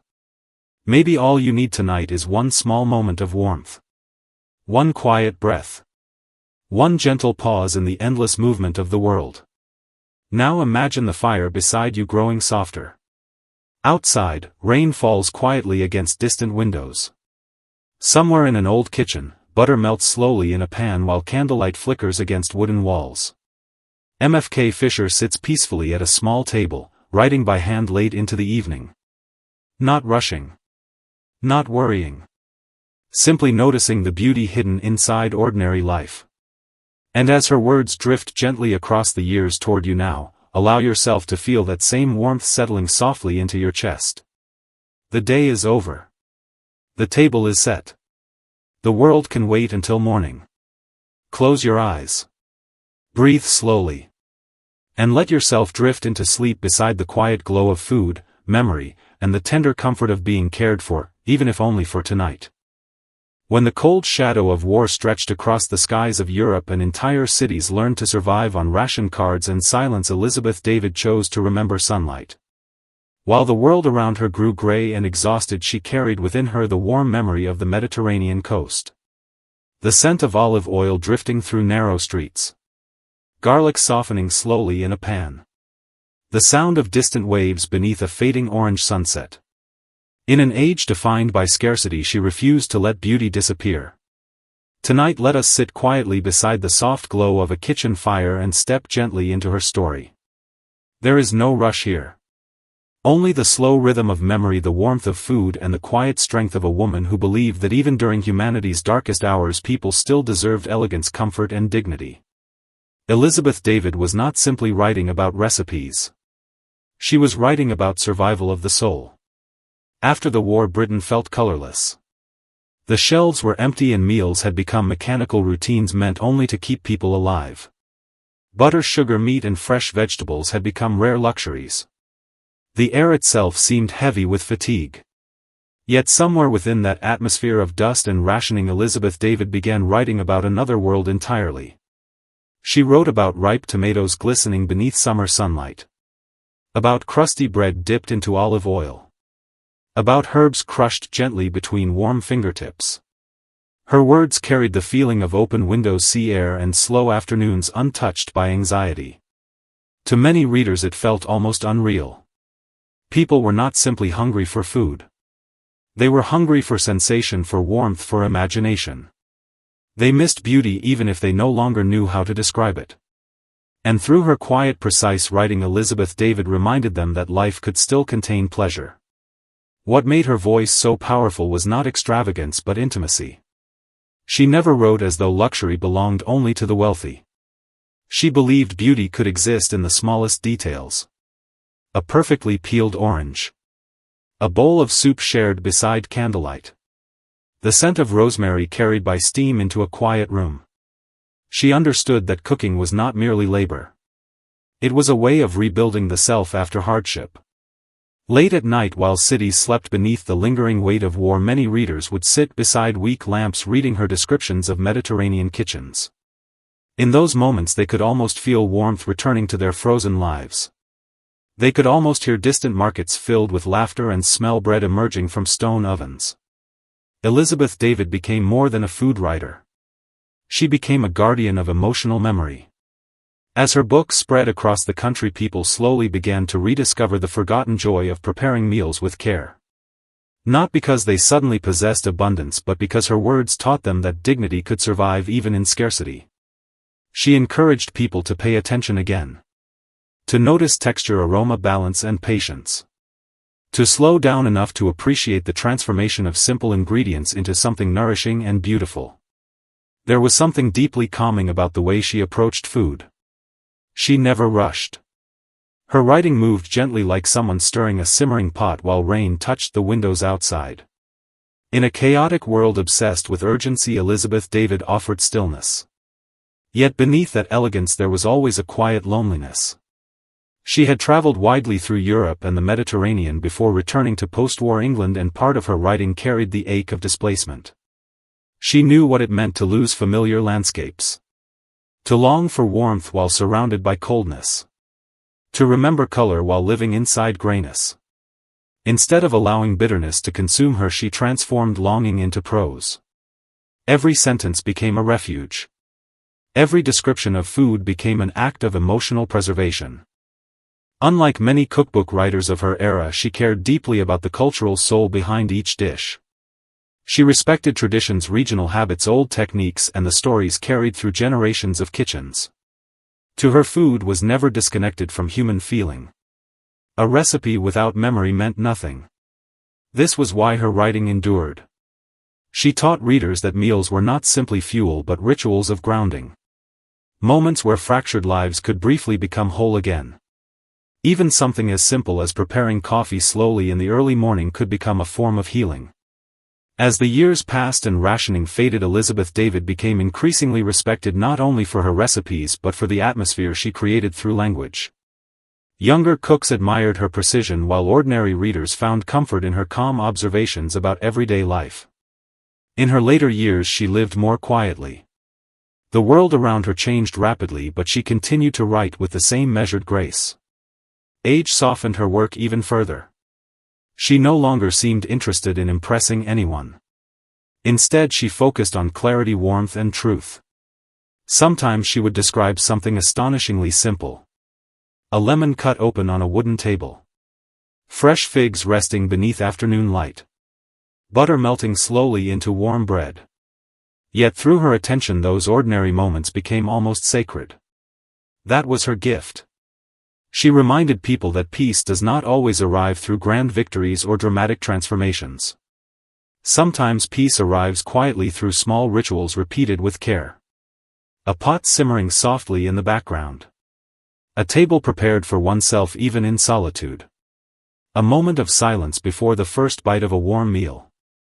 By the end of her life, Elizabeth David had become something far greater than a culinary writer. She had become a symbol of how human beings preserve tenderness during difficult times. Even now her words still feel warm. They still carry the scent of herbs, sea salt, and distant sunlight. They still invite exhausted hearts to slow down and breathe more gently. And perhaps that is why her story feels so comforting tonight. Because in a restless world filled with noise, pressure and endless movement, she reminds us that beauty can still survive quietly in ordinary places. Inside kitchens, beside windows, within memories, and between the lines of a carefully written sentence. So if you feel tired tonight, if the modern world feels too loud or too cold, imagine yourself sitting beside a small wooden table while soft golden light flickers nearby. Somewhere beyond the window, rain is falling softly against the dark. The soup is warm. The bread is fresh. The room is peaceful. And Elizabeth David is still there, gently reminding you that even during life's hardest seasons there is always a way to keep a little warmth alive. Now the story is finished. Close your eyes slowly and let that warmth remain with you as you drift into sleep. There are some people whose calm feels stronger than noise itself. No matter how chaotic the world becomes around them, they move with such quiet precision that even panic seems to slow in their presence. Auguste Escoffier was one of those people. In an age of roaring kitchens, collapsing empires, restless luxury, and distant war, he stood beside the stove with the stillness of a monk tending sacred fire. Tonight, let us step softly into that world. A world of copper pans glowing beneath golden light. Of knives placed carefully in perfect order. Of quiet concentration hidden beneath the thunder of a grand Parisian kitchen. And perhaps, somewhere within that rhythm, you may also discover a gentler way to breathe. Imagine Paris many years ago. Outside, carriage wheels scrape across rain-dark streets while elegant guests gather beneath chandeliers inside lavish hotels. The dining rooms shimmer with crystal glasses and candlelight. Voices rise.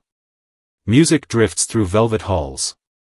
Everything feels extravagant. Restless. Alive. But beyond those magnificent rooms lies another world entirely. Behind a swinging kitchen door waits heat, steam, pressure, urgency. Young cooks rush between ovens. Orders are shouted. Metal clashes against metal. Sauces simmer dangerously close to burning. And in the center of all this movement stands Auguste Escoffier. Calm. Focused. Unhurried. He does not raise his voice. He does not surrender to panic. Instead, he moves through the chaos with measured precision, as though every motion has already been rehearsed somewhere deep within his mind. A spoon lifted. A garnish placed. A sauce checked one final time. To others, it may have looked like discipline. But perhaps it was something deeper. Perhaps order itself became his shelter. Because Escoffier understood something most people never truly learn. When the world becomes overwhelming, small acts of structure can protect the soul. Long before him, professional kitchens were often loud, disorganized, even brutal places. Cooks collided into one another. Responsibilities blurred. Exhaustion turned quickly into anger. But Escoffier believed there was another way. He introduced systems. Stations. Clear responsibilities. Each cook responsible for a precise task. Each movement part of a larger harmony. Not to remove humanity from cooking, but to preserve dignity within pressure. He wanted kitchens to feel less like battlefields and more like orchestras. And strangely, there is something deeply comforting about that idea. A person standing inside noise, yet refusing to become noisy themselves. Perhaps tonight, you understand that feeling. The desire to create one quiet corner of order inside a complicated life. A clean desk. A carefully prepared meal. A folded blanket. A slow evening routine. Tiny rituals that remind us we are still capable of steadiness. Escoffier devoted his life to such steadiness. Even during periods when Europe itself trembled beneath uncertainty and war, he continued refining recipes, organizing kitchens, recording techniques with patient clarity. To some, this may have seemed insignificant beside the scale of history. But he believed deeply in the importance of care. Care in preparation. Care in presentation. Care in serving others. Because civilization itself, perhaps, survives through these small continuities. A warm meal. A table prepared thoughtfully. Someone tending fire while darkness gathers outside. And so while the world rushed forward in anxiety, Escoffier remained beside the stove, preserving something quiet and human. There is an image often associated with him. Late at night. Most of the kitchen finally silent. The rush completed. The dining rooms emptying into darkness. Only the low golden glow of remaining burners still flickering softly against polished copper. And there he stands alone, reviewing tomorrow's preparations with calm attention. No applause. No audience. Only order. Only devotion. Only the soft crackle of heat beneath iron pans. In moments like these, he was not cooking for kings or aristocrats anymore. He was simply tending to his craft with complete presence. And maybe that is what made his calm feel so profound. He was not chasing perfection out of vanity. He was searching for clarity. One careful action at a time. As he grew older, the noise of public recognition mattered less to him. Titles faded. Luxury faded. Even ambition softened. But his habits remained. The neatly arranged tools. The clean counters. The respect for process. He continued walking through life with the same measured rhythm he once carried through crowded kitchens decades earlier. And over time, that rhythm became something almost meditative. Like stirring a soup slowly while rain taps against the windows. Like sharpening a knife carefully before dawn. Like breathing evenly while the rest of the world hurries past. There is wisdom in people who know how to slow chaos without denying its existence. Escoffier never escaped disorder entirely. He simply refused to let disorder enter his hands. Tonight, perhaps you may allow yourself to borrow a little of that calm. You do not need to solve every unfinished problem before resting. You do not need to untangle the entire future tonight. Maybe all you need is one small act of order. One soft light. One quiet routine. One moment where your breathing becomes slower than your thoughts. Now imagine yourself standing inside that old Paris kitchen after midnight. The fires burn low. Steam rises gently toward shadowed ceilings. Outside, the city finally quiets beneath distant rain. Copper pans hang silently in rows like sleeping moons. And somewhere nearby, Auguste Escoffier adjusts a final plate with patient hands before extinguishing the last flame of the evening. Nothing rushed. Nothing wasted. Nothing loud. Only stillness. Only warmth. Only the comforting certainty that even in a chaotic world, peace can still be prepared carefully, one deliberate movement at a time. The kitchen grows dim. The fire softens. The night deepens. Close your eyes now. And let yourself drift gently into sleep beside the steady glow of order, warmth, and quiet human care. Far beyond the reach of cities, beyond the noise of machines and restless human thoughts, there was once a world ruled by silence, mist, and endless green forests. In that ancient age, millions of years before human footsteps touched the earth, a giant moved slowly through the jungles of the Jurassic world. The long-necked Diplodocus. It did not roar through the wilderness like a monster from modern imagination. It did not chase prey or fight for dominance. Instead, it wandered peacefully beneath towering trees, carrying its enormous body with astonishing gentleness. It lived like a moving mountain, calm and patient, untouched by hurry. Tonight, as the fire glows softly in the darkness, let us step away from the modern world and travel back into that forgotten age. Let your breathing slow. Let your thoughts drift like warm fog across an ancient swamp. And as the night deepens around you, allow this quiet giant to guide your mind gently toward rest. No one truly knows what the Jurassic forest sounded like at dawn. But perhaps it began with soft rain falling across giant fern leaves. Perhaps distant insects hummed beneath thick vines while rivers moved lazily through endless wetlands. The air would have been warm and heavy with moisture, carrying the scent of moss, wet bark, and fresh vegetation. And somewhere within that sea of green, the Diplodocus awoke. Slowly. Without urgency. Its massive chest rose with deep, steady breaths. Its long neck stretched upward toward the canopy as golden morning light filtered through layers of leaves. Every movement carried enormous weight, yet nothing about the creature felt violent. Even its footsteps seemed careful, as though it understood the fragile life surrounding it. The ground trembled gently beneath each step. Not with fear, but with rhythm. The Diplodocus did not need speed. It had no reason to rush through life. Its days unfolded slowly, measured not by clocks or ambition, but by sunlight crossing the sky and the endless search for leaves high above the forest floor. Hour after hour, it fed quietly among the treetops. Its long neck moved through the greenery like the slow swing of a branch in the wind.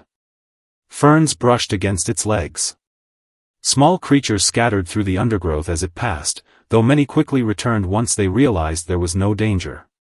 Because despite its immense size, the Diplodocus brought a strange feeling of peace to the world around it. Smaller animals often rested in the cool shadow beneath its body during the hottest parts of the day. Tiny reptiles wandered safely near its feet. Birds perched upon its broad back while insects drifted lazily through shafts of warm light around it. The giant carried no malice. It simply existed. And somehow, that quiet existence became its own kind of protection for the forest itself. As afternoon settled across the jungle, heat shimmered above pools of standing water. Dragonflies hovered near riverbanks while distant volcanoes released faint clouds into the horizon. The Diplodocus continued its slow migration through the endless greenery, never hurrying, never struggling against time. There is something deeply calming about imagining such a creature. In the modern world, everything demands speed. Every hour feels measured, scheduled, and consumed by noise. Human minds rarely stop moving. Thoughts race endlessly from one worry to another. But the Diplodocus belonged to a different rhythm. A slower rhythm. An older rhythm. A rhythm connected to the earth itself. Its life was not built around achievement or conflict. It did not carry anxiety about tomorrow. It did not compare itself to others. It simply followed the quiet instincts of survival and movement, trusting the world around it. Perhaps that is why the image of this ancient giant feels so peaceful tonight. Because somewhere deep inside, people still long for that forgotten stillness. As evening approached, the forest began to cool. Shadows stretched across ancient wetlands. The calls of distant creatures echoed softly through the trees while insects sang hidden among giant ferns. The Diplodocus lifted its head high above the jungle canopy. From that great height, it could see farther than almost any other living thing in its world.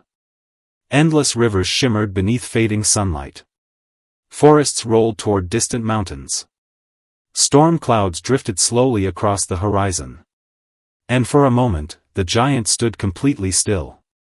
As though listening. Perhaps its long, deep breathing blended with the sound of wind moving through the trees. Perhaps the steady beating of its heart echoed softly through the ground beneath it. If you imagine carefully enough, you can almost hear it now. A low, ancient rhythm. The pulse of a world untouched by human noise. The calm heartbeat of prehistoric Earth itself. Night arrived slowly in the Jurassic wilderness. Moonlight spread silver across rivers and marshes.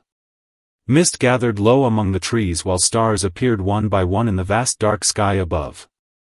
At last, the Diplodocus found a quiet clearing beside a shallow riverbank. Carefully, it lowered its enormous body toward the earth. Muscles relaxed beneath thick skin. Its long neck curled gently beside it like a resting branch.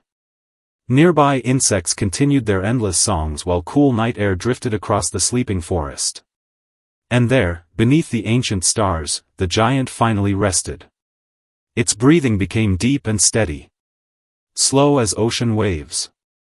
Steady as distant thunder fading across mountains. The world around it remained peaceful. No urgency. No fear. Only stillness. Only time. Millions of years have passed since creatures like the Diplodocus disappeared from the earth. Forests changed. Continents shifted. Entire worlds rose and vanished into history. Yet somehow, the calm presence of this ancient giant still feels alive in imagination.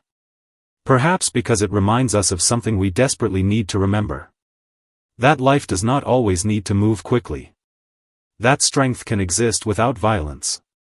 That peace can exist without silence being empty.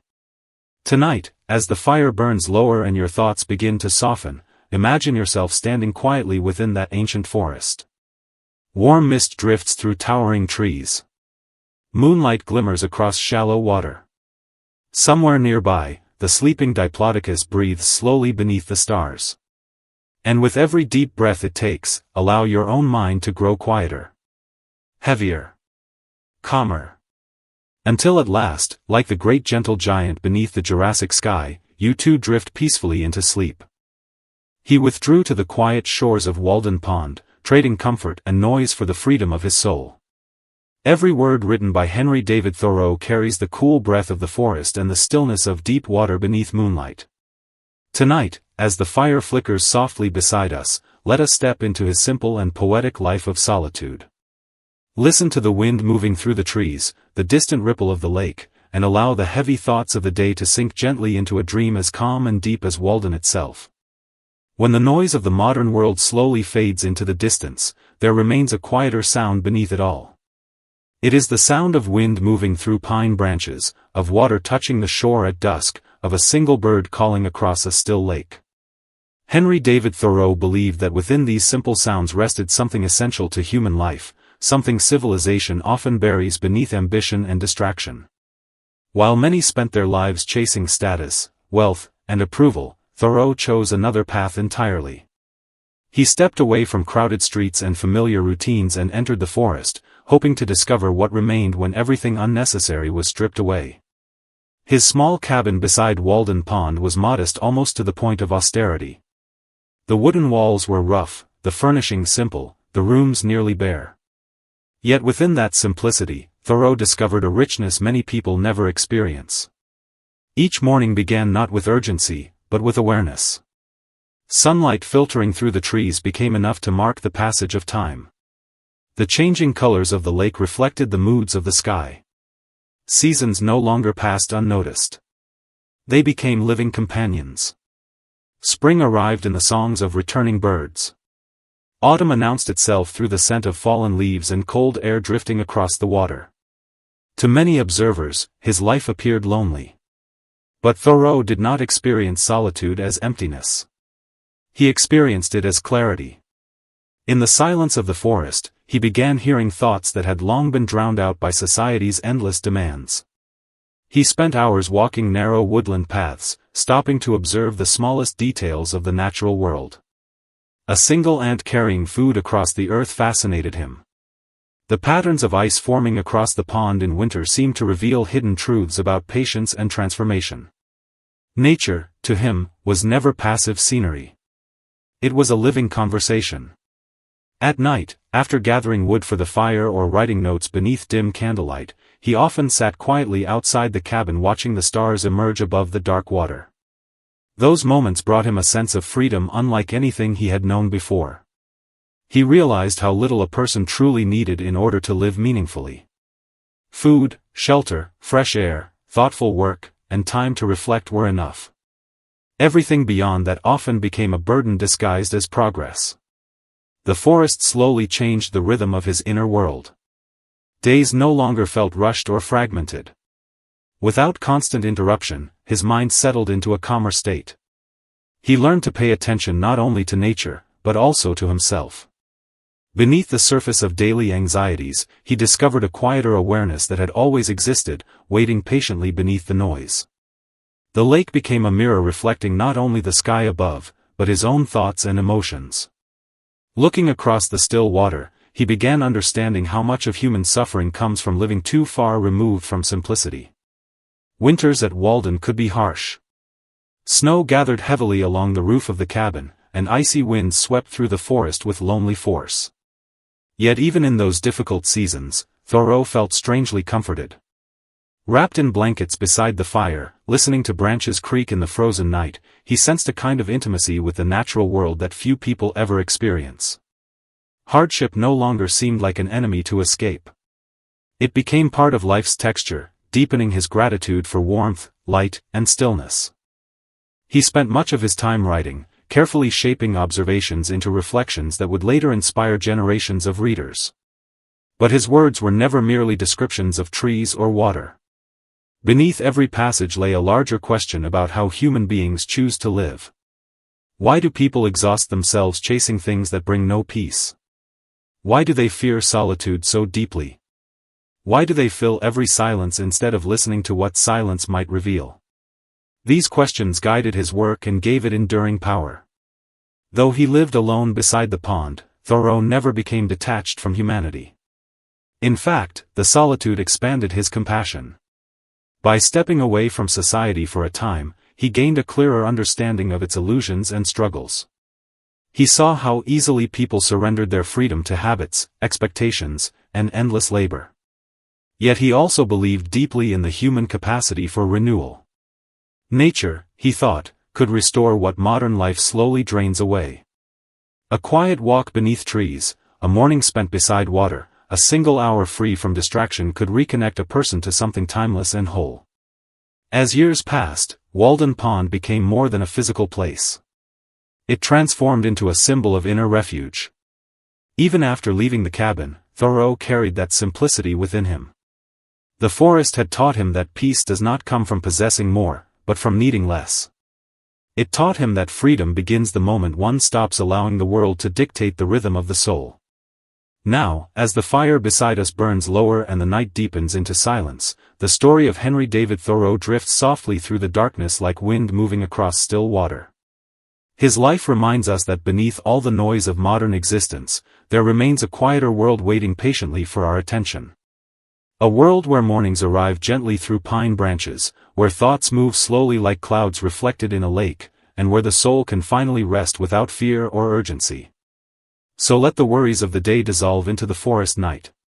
Imagine the cabin standing silently beneath the stars, smoke rising softly into cold air, while Walden Pond rests dark and endless beneath the moon.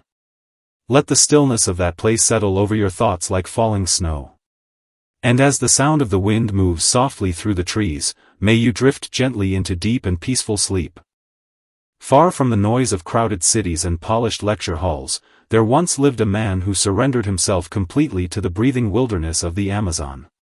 For 11 long years, Henry Walter Bates wandered beneath endless green canopies where rain fell like whispered music and every shadow concealed another living secret. He was not driven by conquest or glory. He was searching for understanding. In the delicate wings of butterflies and the silent disguises of insects, he discovered truths about survival, harmony, and the fragile balance that binds all life together. Tonight, as the soft warmth of a quiet fire flickers against the darkness, let us drift gently into his world. Let the distant sounds of rainwater and rustling leaves guide your thoughts away from the burdens of the day. In this slow and patient journey through the rainforest, there is no rush. There is only the steady rhythm of observation, reflection, and peace. When Bates first arrived in the Amazon during the 19th century, the rainforest felt less like a destination and more like another planet entirely. The air itself seemed alive. Moisture clung to his skin from morning until night, while unseen birds called through layers of tangled branches high above him. Insects glimmered like fragments of stained glass beneath shafts of golden sunlight. Rivers moved slowly through the forest like ancient veins carrying life through a sleeping giant. At first, the immensity of the rainforest overwhelmed him. Days blended together beneath the endless green ceiling. Time no longer followed the orderly rhythm of clocks or city streets. Instead, it followed the rise of mist at dawn, the sudden violence of tropical rainstorms, and the quiet arrival of evening shadows. Isolation settled deeply into his mind. Yet rather than resisting it, Bates slowly allowed himself to become part of the forest's rhythm. He learned that survival in the Amazon demanded patience above all else. To truly see the rainforest, one had to remain still. So he sat quietly beside streams for hours, watching tiny creatures move through their hidden routines. He observed butterflies whose wings mimicked dead leaves so perfectly that they vanished against the forest floor. He studied harmless insects dressed in the colors of dangerous species, surviving not through strength but through illusion. These subtle acts of imitation fascinated him beyond measure. In those tiny disguises, Bates saw something profound. Nature itself was teaching him that life did not always endure through dominance. Sometimes survival belonged to the gentle, the adaptable, and the unseen. The rainforest was not chaotic as many outsiders imagined. Beneath its wild appearance existed an invisible order, a silent agreement between countless forms of life. As months turned into years, Bates became less like an explorer and more like a quiet listener. The forest slowly reshaped him. The restless ambition that had once driven him faded into something calmer and deeper. He no longer viewed himself as separate from the natural world. Instead, he began to feel woven into it, like another small thread in an endless living tapestry. His days followed simple rituals. At dawn he would rise beneath pale gray skies and venture through muddy trails with notebooks carefully protected from the damp air. He collected specimens with extraordinary care, treating even the smallest insect with respect. At night he sat beside weak oil lamps in wooden shelters while rain drummed steadily against the roof. In those quiet hours he wrote page after page of observations in neat handwriting, preserving moments that would otherwise vanish into the endless breathing darkness of the jungle. There were hardships, of course. Fever visited him more than once. Food was sometimes scarce. Strange sounds echoed through the forest at night, reminding him how vulnerable a human body truly is beneath the towering trees. Yet even in moments of exhaustion and fear, Bates rarely allowed bitterness to enter his thoughts. The rainforest demanded humility, and he accepted that lesson fully. What comforted him most was the realization that every living thing around him belonged exactly where it was meant to be. Birds, insects, vines, rivers, storms, and sunlight all participated in an ancient conversation older than human memory. Watching this vast harmony unfold day after day gave him an unusual sense of peace. The modern world, with all its noise and urgency, seemed very far away. Sometimes, after long journeys through flooded forests, he would pause beside the riverbanks at dusk and simply listen. The jungle at evening possessed a strange softness. The harsh brightness of day faded into silver mist while the air filled with distant insect songs. Fireflies flickered like drifting embers between the trees. In those moments Bates felt neither lonely nor afraid.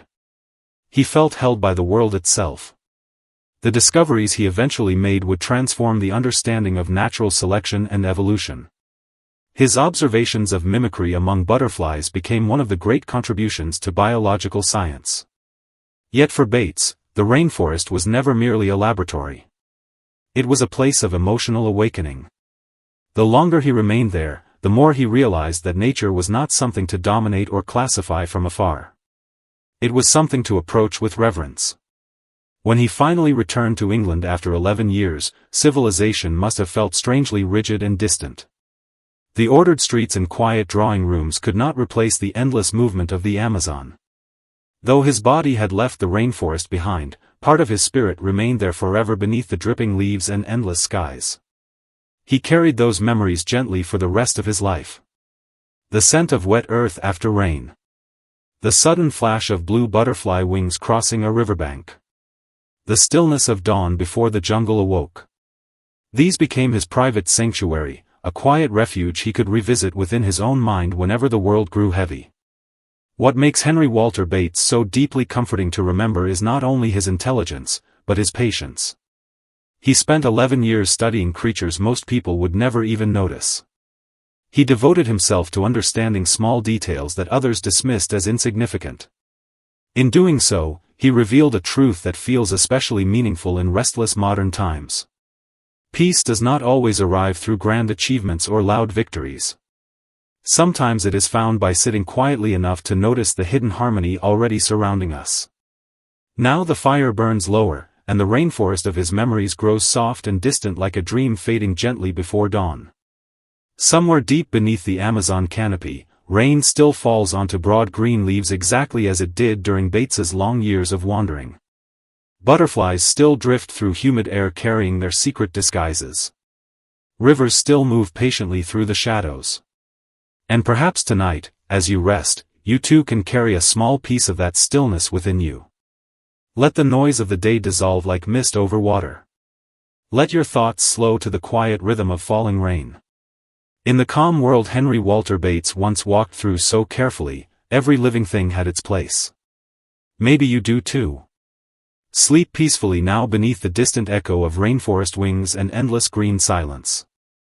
He wandered beneath the dense emerald shadows of the Amazon not to conquer the forest, but to listen to it.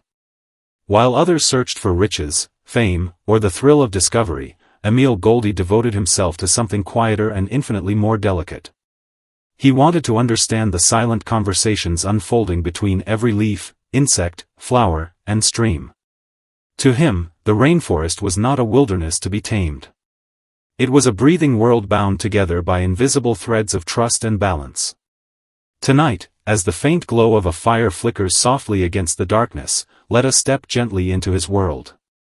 Let us walk beside him through damp trails hidden beneath giant trees, where the air smells of wet earth and moss, and where every distant sound seems softened by layers of endless green.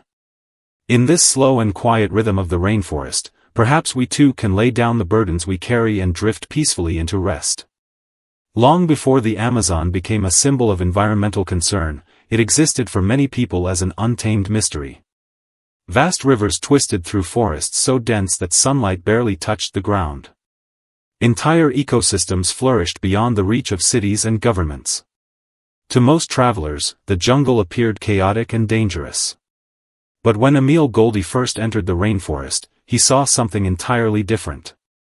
Beneath the apparent disorder, he sensed a hidden harmony, a fragile order woven carefully through every form of life. He was not driven by the desire to dominate nature. Instead, he approached the forest with humility, almost reverence. Every small creature mattered to him. A colony of ants carrying fragments of leaves through the mud. A flower opening quietly after rainfall. A bird pausing for only a second on a branch before disappearing again into the canopy. These were not meaningless details. They were evidence of a living system so intricate that no single mind could ever fully grasp it. The deeper he traveled into the Amazon, the more distant the outside world became. Cities, conversations, and human ambitions faded into memory. Days were measured not by clocks, but by shifting light and weather. Morning began with mist rising slowly above the riverbanks. Afternoon storms arrived with sudden violence, drumming endlessly against leaves so large they seemed to belong to another age. At night, the forest transformed into an ocean of sound. Insects sang in overlapping rhythms while unseen animals moved silently beyond the darkness of the campfire. At first, the isolation tested him. The rainforest could be merciless. Heat wrapped itself around the body like heavy cloth. Clothing remained permanently damp. Mosquitoes gathered in clouds. Illness lingered constantly in the background like a shadow waiting patiently beside the trail. Yet instead of hardening him, the forest softened something within him. He learned to move more slowly. He stopped trying to force answers from nature and began allowing nature to reveal itself in its own time. Sitting quietly for hours beside a patch of vegetation, he would observe how insects interacted with flowers, how roots intertwined beneath shallow water, how birds depended on the cycles of fruiting trees. These observations filled his notebooks, but they also reshaped his understanding of life itself. To Emile Goldie, survival in the rainforest was never about strength alone. It depended on cooperation. Plants sheltered insects. Insects pollinated flowers. Rivers fed forests, and forests protected rivers in return. Everything existed within a network of delicate exchanges.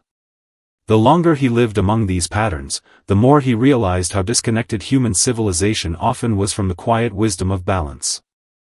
After every heavy rainfall, he returned faithfully to the same forest clearings, eager to witness what had changed overnight. Tiny shoots emerged from fallen logs. Bright fungi spread across damp bark like living brushstrokes. Creatures hidden for days suddenly appeared beneath the softened light filtering through the trees.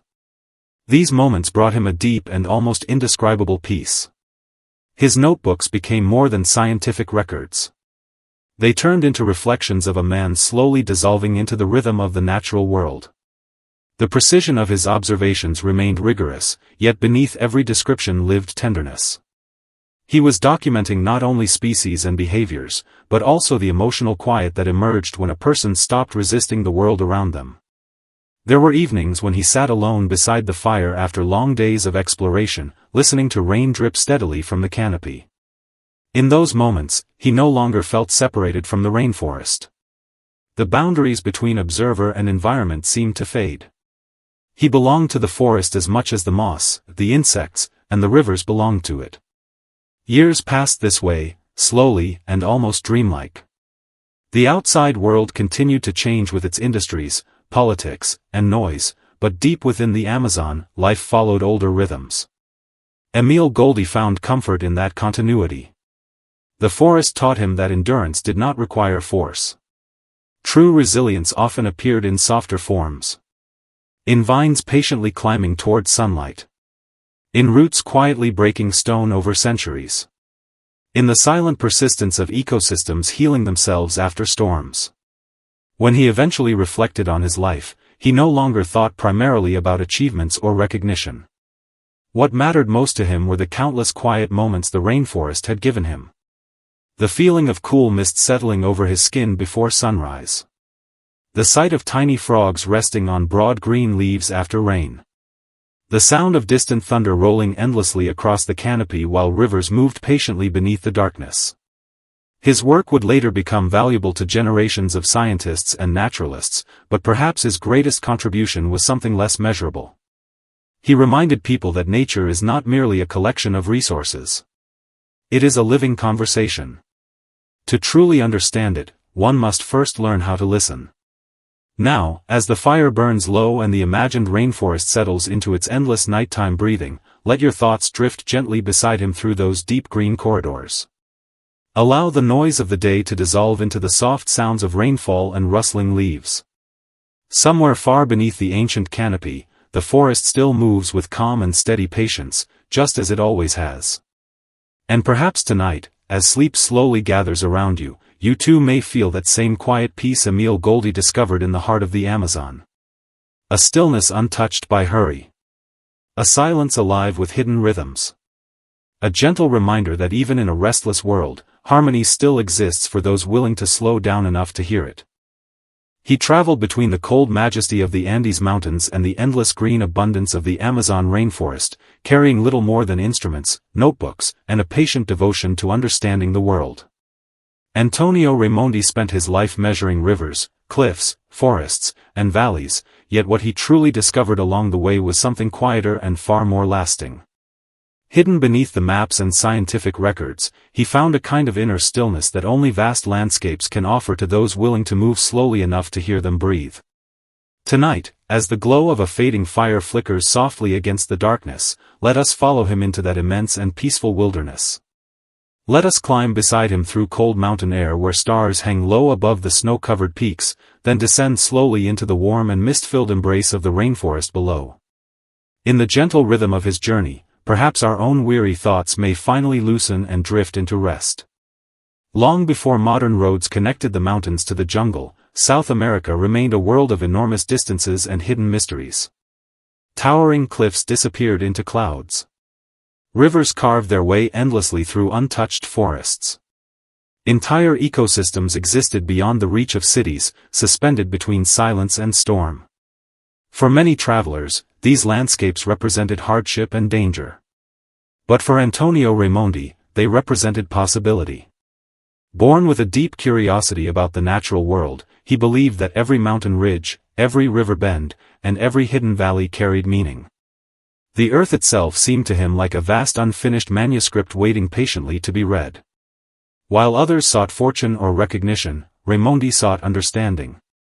He wanted to know how landscapes connected to one another, how climate shaped life, and how human beings fit into the immense rhythms of the natural world.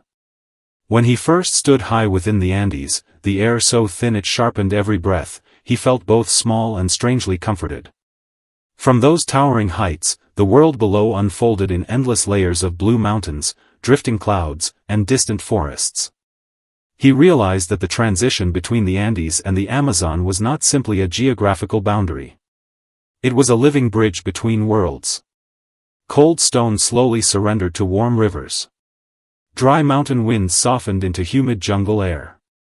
Life adapted continuously, changing form while remaining part of the same immense system. This realization stayed with him throughout his expeditions. He traveled for years across remote terrain, often alone except for local guides and the quiet sounds of nature surrounding him. His days were filled with measurements, sketches, observations, and endless walking. Yet despite the physical exhaustion, he found himself growing calmer with every mile. There was something deeply soothing about the discipline of observation. Each morning he unpacked his instruments with careful precision. He measured altitude, studied rock formations, recorded the shapes of rivers, and documented unfamiliar plants that clung stubbornly to cliffsides or flourished in the wet warmth of the rainforest below. These routines gave structure to uncertainty. In a world so immense and unpredictable, careful attention became a kind of shelter. As he descended from the mountains into the Amazon basin, the atmosphere itself seemed to change around him. The crisp silence of high altitudes gave way to the constant breathing of the jungle. Mist drifted between giant trees. Rain fell suddenly and without warning, drumming against broad leaves with hypnotic rhythm. Strange birds called from hidden branches while insects hummed endlessly beneath the canopy. At first, the rainforest overwhelmed him. The abundance of life felt almost impossible to comprehend. Every surface moved with growth. Vines twisted through ancient trunks. Bright flowers bloomed briefly before vanishing back into shadow. Rivers carried entire worlds within their currents. Yet rather than resisting the forest's intensity, Raimondi gradually surrendered himself to its slower rhythm. He learned to pause often and observe quietly. He understood that the rainforest revealed itself only to those patient enough to wait. Some evenings he sat beside the river after long days of travel, listening to water move softly through the darkness while fog gathered across the surface like pale smoke. In those moments, the noise of ambition and expectation faded completely from his mind. The further he traveled, the more he sensed that nature possessed its own profound intelligence. Mountains shaped rivers. Rivers nourished forests. Forests protected soil and climate in return. Nothing existed in isolation. Even the smallest forms of life participated in an endless conversation of balance and adaptation.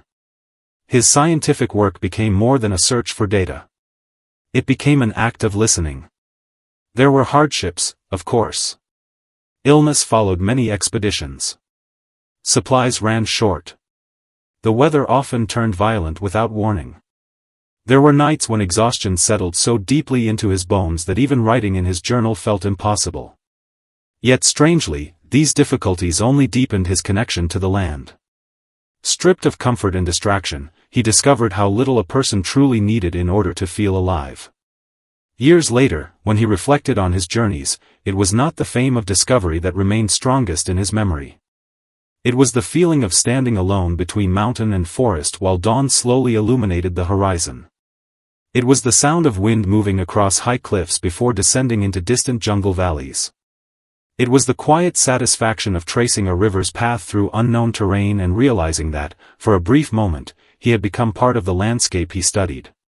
His writings and maps would eventually help generations better understand South America's geography and natural richness. Yet beneath the scientific importance of his work lay something softer and more human. He offered people a vision of exploration rooted not in conquest, but in respect. He showed that knowledge could emerge from humility as much as from ambition. Even after returning to civilization, part of his spirit remained suspended between the Andes and the Amazon. In crowded cities, he still longed for the cold clarity of mountain air and the slow breathing of the rainforest at dusk. The wilderness had altered him permanently. It had taught him that peace was not found through control, but through attention. Through patience. Through learning how to exist within something larger than oneself. Now, as the fire dims lower and the night grows quiet around us, Antonio Raimondi's long journey settles gently into memory like mist drifting across a forest river. His story reminds us that the world still contains places vast enough to quiet the restless mind. Places where rivers move without hurry and mountains watch silently over sleeping forests. So let your thoughts wander there tonight. Imagine the cool winds of the Andes softening gradually into warm rainforest air. Hear distant water flowing endlessly through hidden valleys beneath the stars. Allow the noise of the day to dissolve into those ancient landscapes where everything moves according to slower and gentler rhythms. And as sleep slowly gathers around you, may you find the same calm that Antonio Raimondi discovered between mountain and jungle, a deep and steady peace carried quietly within the breathing earth itself. There was once a man who walked quietly through wetlands and grassy riverbanks, followed not by people, but by a small flock of geese that trusted him completely. Through patience, kindness, and an almost childlike sense of wonder, Konrad Lorenz discovered something many people spend their entire lives searching for. He found a form of connection untouched by status, language, or fear. Tonight, as the fire crackles softly in the darkness, we step into his peaceful world of flowing water, distant bird calls, and quiet companionship. Together, we will follow the gentle rhythm of wings moving through cool evening air and allow our restless thoughts to slowly settle into stillness. Late at night, when the noise of the world finally fades and only silence remains, many people still feel something unsettled inside themselves. Even after the work is done and the lights grow dim, the mind continues racing. Konrad Lorenz understood that feeling deeply. Long before modern life became consumed by endless distraction, he believed humanity had already begun drifting too far away from the natural world. As a young man growing up in Austria, Lorenz was fascinated by animals. While other children dreamed of adventure or fame, he spent hours quietly observing ducks, birds, insects, and stray animals. He noticed things most people ignored. The way a bird tilted its head before taking flight. The nervous pause of a fox emerging from tall grass at dusk. The strange calmness animals carried when they felt safe. To him, these moments revealed truths about life that humans often overlooked. Years later, that quiet fascination would lead him to one of the most famous discoveries in animal behavior. One spring morning, Lorenz found himself caring for a group of newly hatched goslings. The tiny birds opened their eyes and saw him standing nearby. From that moment on, they believed he was their parent. Wherever he walked, they followed. Across muddy paths, through wet fields, beside shallow streams reflecting the morning sun, the little geese waddled behind him in a soft chorus of chirping sounds. Villagers often stared in amusement at the unusual sight of a tall scientist moving slowly through the countryside while a flock of goslings hurried faithfully at his heels. But to Lorenz, this was far more than a scientific observation. It was something emotional, something deeply human. The goslings trusted him completely. That trust changed him. He began to understand that attachment was not limited to people alone. Beneath all living creatures existed a shared longing for safety, belonging, and connection. The more time he spent among animals, the more he realized how often humans misunderstood them. Animals were not cold machines driven only by instinct. They experienced fear, comfort, loyalty, and even affection in ways that mirrored humanity more closely than most people wanted to admit. Lorenz spent countless hours sitting quietly near lakes and marshlands, simply watching life unfold. He learned to slow his breathing and move gently enough that wild creatures no longer viewed him as a threat. In those still moments, nature revealed itself differently. A goose resting its head beneath its wing at sunset. Ripples spreading softly across dark water after a fish surfaced for air. The distant sound of migrating birds crossing the sky late at night. To Lorenz, these were not small or meaningless details. They were reminders that life moved according to rhythms older and wiser than human ambition. Many nights, he returned to his study carrying notebooks filled with observations. His workspace smelled faintly of old paper, damp earth, and feathers brought in from the outdoors.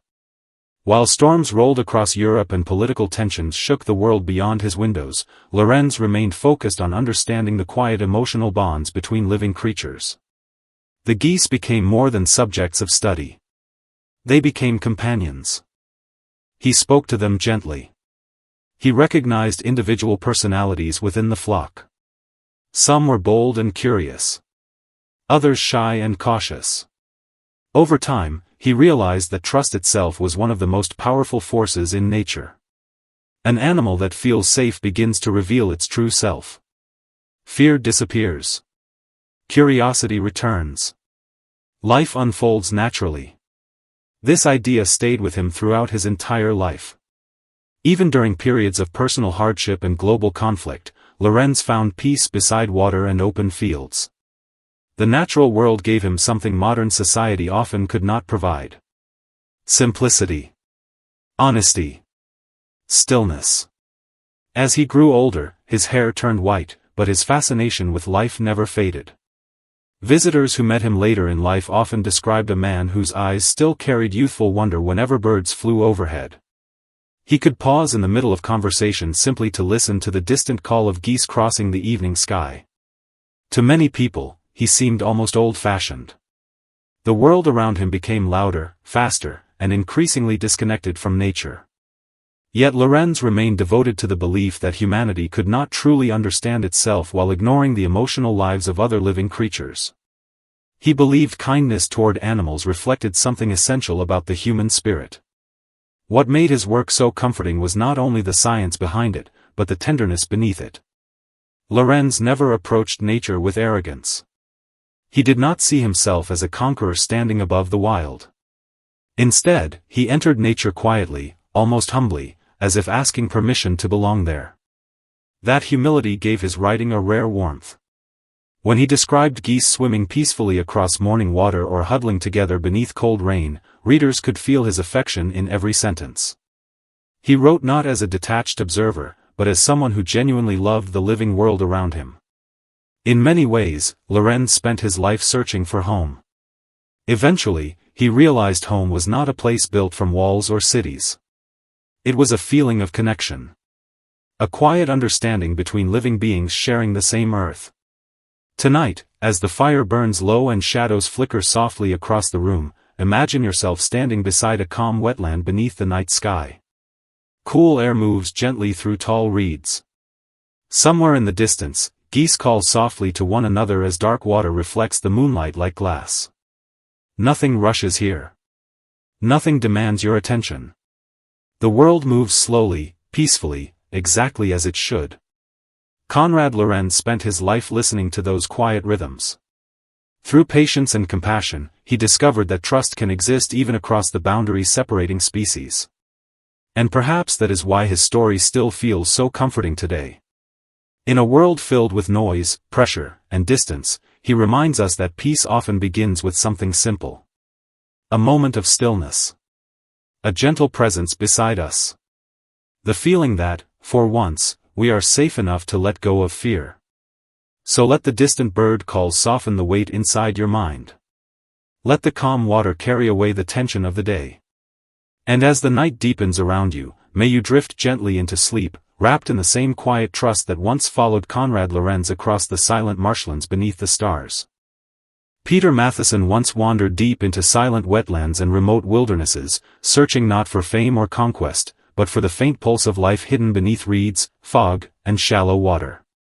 While much of the modern world rushed toward noise, speed, and industry, he moved in the opposite direction. He walked slowly through mud and rain, listening carefully for the fragile sounds most people had forgotten how to hear. Tonight, as the fire flickers softly in the darkness, let us step quietly into his world. Let the worries of the day loosen their grip. And as the night grows deeper, allow his calm and compassionate way of seeing the world to guide your thoughts gently toward rest. Peter Matthiessen believed the wilderness was not empty. To him, every marsh, every riverbank, every distant cry from a bird hidden in the mist carried meaning. Nature was not something separate from humanity. It was the original home we had slowly drifted away from.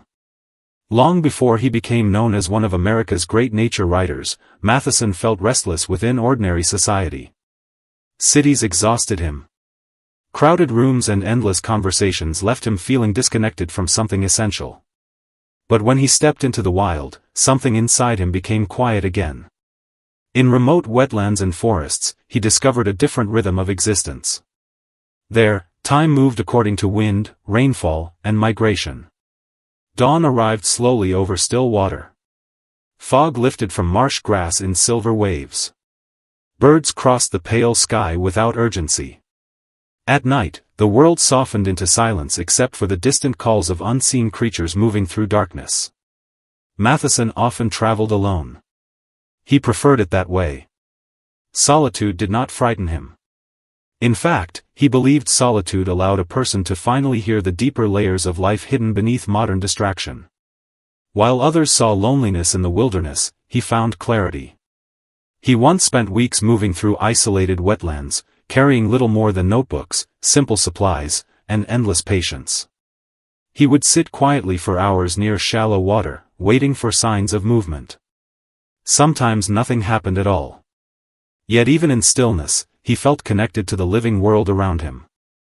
A dragonfly skimming the water. The slow ripple of fish beneath reeds. The distant splash of an unseen animal crossing mud. To many people, these moments seemed insignificant. To Matheson, they were sacred. His writing carried a rare combination of precision and tenderness. He observed nature carefully, almost scientifically, yet beneath every sentence there was deep compassion. He understood that wilderness was fragile. Wetlands disappeared each year beneath roads, factories, and expanding cities. Species vanished quietly while most people remained unaware. This knowledge filled him with sadness, but never bitterness. Instead of shouting at the world, he chose to bear witness. His books did not simply describe landscapes. They invited readers to slow down and truly see what still remained around them. He wrote about animals not as objects, but as fellow travelers sharing the same uncertain planet. Late at night, after long days in the field, he often sat beside small campfires writing notes beneath dim lantern light. Around him stretched miles of darkness and waterlogged earth. Frogs called from hidden pools. Wind moved softly through tall grass.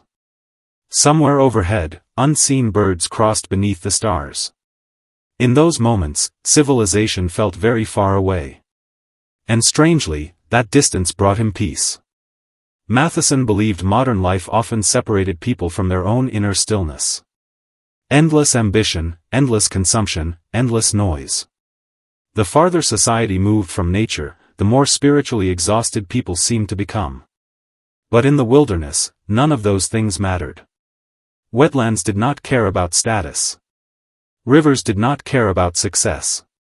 The marsh simply existed, quietly and honestly. That honesty became one of the guiding forces of his life. As the years passed, Matheson traveled through some of the most remote places on Earth. He explored swamps in the American South, forests in South America, and isolated regions of Asia where ancient ecosystems still survived. Yet no matter how far he journeyed, his purpose remained the same. He was searching for the fragile thread connecting all living things. And perhaps, in some quiet way, he was searching for himself as well. There were periods in his life marked by grief and personal loss.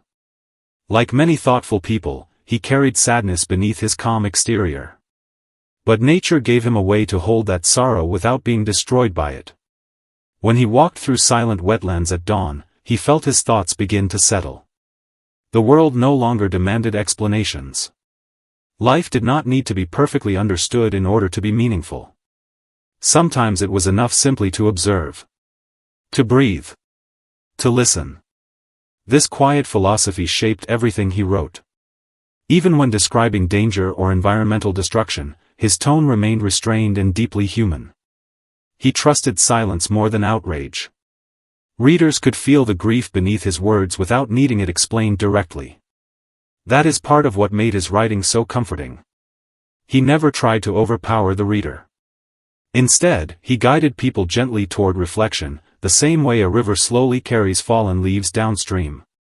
In later years, although age began to slow his body, his connection to wilderness never faded. Friends described him as someone who still carried the calm attentiveness of a field observer even in ordinary conversation. He noticed details other people missed. The movement of light across trees. The behavior of birds beyond a window. The subtle shift in weather before rain arrived. His awareness remained rooted in the natural world. And through that awareness, he held on to a kind of quiet wisdom. Tonight, as the fire burns lower and shadows soften around the room, imagine Peter Matheson once more beside a remote wetland under a dark and endless sky. His notebook rests quietly in his hands. Around him, the reeds sway gently in cool night air. Somewhere far across the water, a bird calls into the darkness. The world is slow there. Peaceful. Unhurried. Let your breathing slow now as well. Allow the noise of the day to drift away like mist dissolving over still water. And as sleep slowly approaches, may you carry with you the lesson Peter Matheson spent his life trying to preserve. That beneath all the noise of modern life, there still exists a quieter world waiting patiently for us to return. A world of water, wind, silence, and living things moving gently through the dark. He once searched through towering stacks of evolutionary notes, fossil sketches, and unfinished manuscripts in pursuit of one quiet truth about life itself. While others looked at evolution as a cold chain of survival and extinction, Stephen Jay Gould saw something far more human within it. To him, every tiny organism, every strange fossil buried beneath ancient stone, carried the memory of countless improbable moments that had somehow led to our existence. Tonight, as the fire crackles softly in the darkness, let us step into his world of thought and wonder. Let the noise of the day drift away. And as the night deepens around you, allow his calm and thoughtful voice to guide your restless mind into stillness. Stephen Jay Gould spent much of his life studying the smallest traces left behind by ancient creatures. Tiny shells pressed into rock. Fragile bones hidden beneath layers of earth. Creatures long forgotten by history, yet somehow still whispering their stories across millions of years. Most people saw fossils as lifeless objects. Gould saw them as messages. He believed evolution was not simply a straight path toward perfection. Life, in his eyes, was messy, unpredictable, and deeply fragile. Entire species rose and vanished because of accidents no one could have predicted. A shift in climate. A drifting continent. A single asteroid crossing the darkness of space. And somehow, through all that chaos, life continued. That realization never frightened him. Instead, it filled him with awe. As a young boy growing up in New York City, Gould first fell in love with natural history during a visit to a museum. He stood in front of a towering dinosaur skeleton and felt something shift quietly inside him. In that enormous fossilized frame, he suddenly sensed the unimaginable depth of time itself. Human life no longer seemed like the center of existence. We were only one small moment in a story far older and grander than ourselves. From that day forward, he dedicated himself to understanding that story. Yet despite his extraordinary intelligence, Gould never became distant or cold.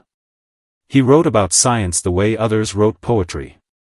He had the rare ability to explain difficult ideas with warmth and clarity, making readers feel safe rather than overwhelmed. His essays did not merely teach facts. They invited people to slow down and think differently about their place in the universe.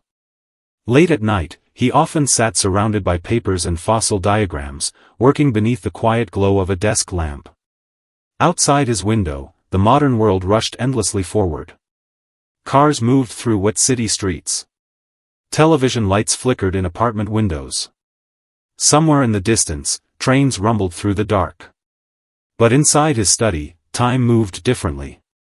There, among ancient fossils and scattered notebooks, Gould seemed connected to something much older than modern anxiety. He believed that understanding evolution could actually bring comfort to people. Not because life was simple, but because it revealed how deeply connected all living things truly were. Every leaf. Every bird. Every human being. All part of the same ancient unfolding story. One of the ideas Gould returned to again and again was the importance of chance. He argued that life was not carefully planned. The world we know emerged from countless unpredictable moments layered upon one another over immense stretches of time. To some people, this sounded unsettling. But Gould found peace in it. He believed that if existence itself was so unlikely, then every living moment carried extraordinary value. Even ordinary days became miraculous when viewed through the lens of deep time. A person sitting quietly beside a river. Rain tapping gently against glass. The sound of wind moving through trees at night. These were not small things. They were the continuation of a chain stretching back billions of years. As his career grew, so did the debate surrounding his work. Academic circles can be harsh places, full of rivalry and criticism, and Gould often found himself at the center of intellectual conflict. Yet even during heated arguments, he maintained a remarkable calmness. He never seemed interested in winning for the sake of ego. What mattered to him was preserving curiosity itself. He wanted people to remain humble before the complexity of life. During difficult years, including periods of serious illness, Gould continued writing with astonishing discipline. Doctors spoke to him about survival rates and statistics, but he understood better than most how dangerous it could be to reduce life to simple numbers. He knew statistics described populations, not individual destinies. So he kept working. He kept reading. He kept marveling at existence. Even when his body weakened, his fascination with life never faded. Friends who visited him late in life often noticed how his eyes still brightened when discussing fossils, evolution, or the strange beauty of extinct creatures.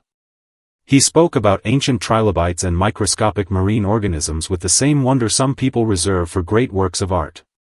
Because to Gould, they were works of art. Nature itself was the artist. What made him truly unforgettable was not simply his scientific knowledge, but the emotional honesty beneath it. He understood that many people moved through life carrying quiet fears. Fear of insignificance. Fear of mortality. Fear that existence lacked meaning. His work gently challenged those fears. He reminded us that meaning does not come from permanence. Even extinct species mattered. Even brief lives leave echoes behind. The beauty of existence lies partly in its fragility. A flower blooming for only a few days is still beautiful. A human life, however short, is still part of the universe becoming aware of itself. As the years passed, Gould's writings reached far beyond universities and scientific journals. Ordinary readers found comfort in his calm, thoughtful perspective. In a world growing louder and faster, his words offered something increasingly rare, intellectual peace. Not simplistic answers, but perspective. Tonight, as the fire slowly burns lower and the room grows quiet around you, imagine him once more sitting beneath the warm glow of a lamp, turning fragile fossils carefully in his hands. Outside, the night stretches endlessly across the sleeping world. Inside, there is only stillness, thought, and the quiet wonder of being alive at all. Let your thoughts slow gently now. Let the unfinished worries of the day drift away like sediment settling beneath calm water. And as sleep slowly approaches, may you remember what Stephen Jay Gould spent his life trying to teach us. That even the smallest life carries unimaginable history within it. That uncertainty does not erase meaning. And that somewhere beneath all the noise and confusion of the modern world, there remains a deep and ancient order quietly holding everything together.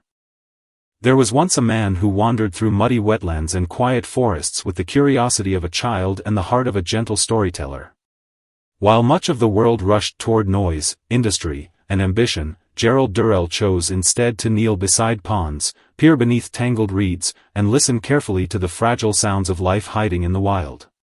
Tonight, as the fire crackles softly in the darkness, we step into his warm and deeply human world. Together, we will walk beside still water, hear the distant rustling of creatures hidden in tall grass, and allow the calm humor and kindness of his story to slowly guide us into peaceful sleep. Late at night, when thoughts begin drifting through the mind like slow-moving tides, many people search for a place where the heart can finally rest. Gerald Durrell understood that longing. Unlike many scientists of his time, he never approached nature with cold distance or complicated language. He saw animals not as objects to be categorized, but as living personalities full of charm, awkwardness, fear, and quiet dignity. As a boy growing up on the Greek island of Corfu, Durrell spent most of his days outdoors. While others worried about school or social expectations, he wandered hillsides searching for insects, turtles, birds, and strange little creatures hidden beneath stones. The island became his first classroom. Warm sea air drifted through olive trees while cicadas buzzed endlessly in the afternoon sun. Lizards darted across old walls.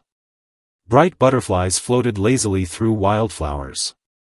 To Gerald, the entire world felt alive and welcoming. He was fascinated not only by how animals survived, but by their personalities. a stubborn turtle, a nervous owl, a mischievous monkey stealing fruit at exactly the wrong moment. These small details delighted him endlessly. Even as a child, he believed every creature carried its own story. That belief never left him. As he grew older, his love for wildlife became a lifelong mission. He traveled through remote wetlands, forests, rivers, and tropical islands searching for endangered species many people barely noticed or cared about. The work was exhausting. The heat was often unbearable.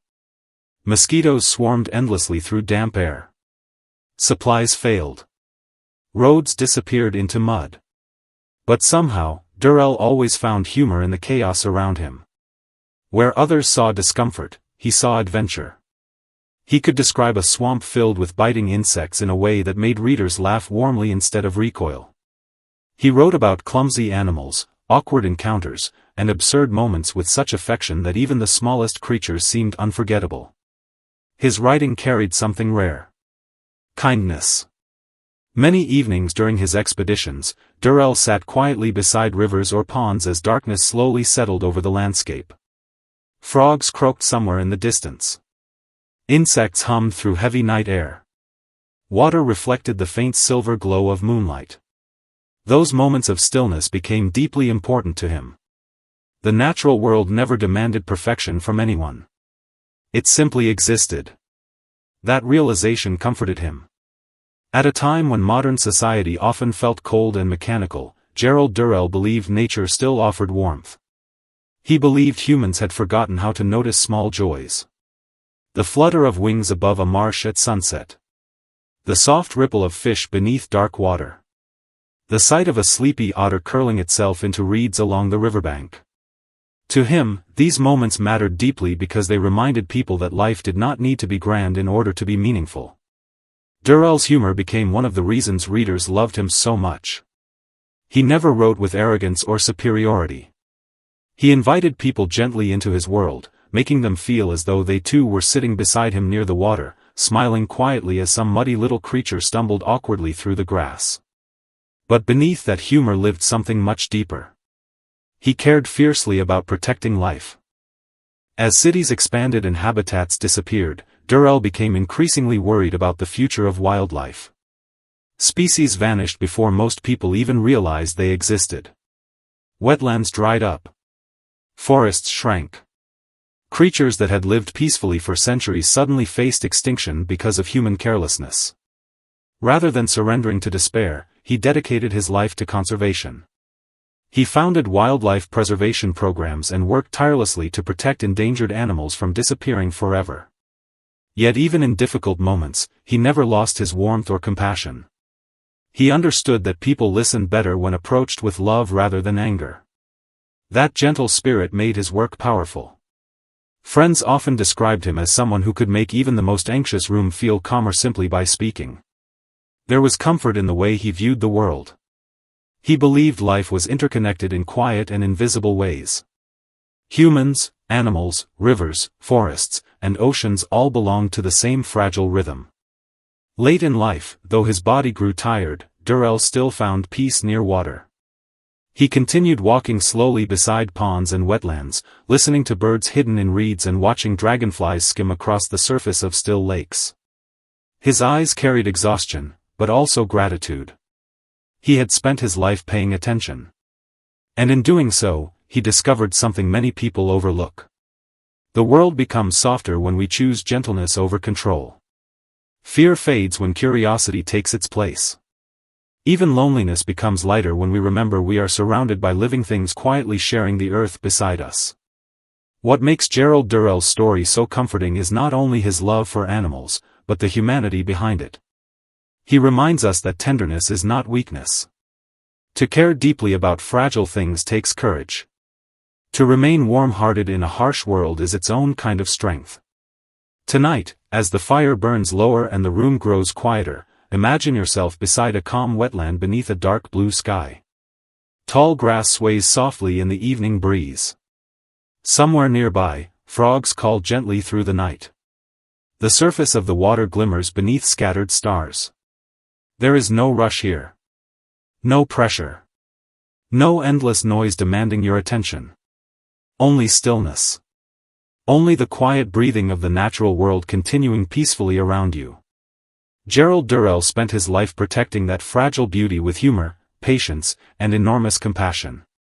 And perhaps that is why his story still comforts people today. In a world that often feels exhausted and disconnected, he reminds us that warmth still exists in simple places. In the sound of water moving through reeds. In the presence of living creatures sharing the night beside us. In the small act of noticing life with kindness. So let the weight of the day slowly drift away. Let the distant sounds of nature soften the tension in your thoughts.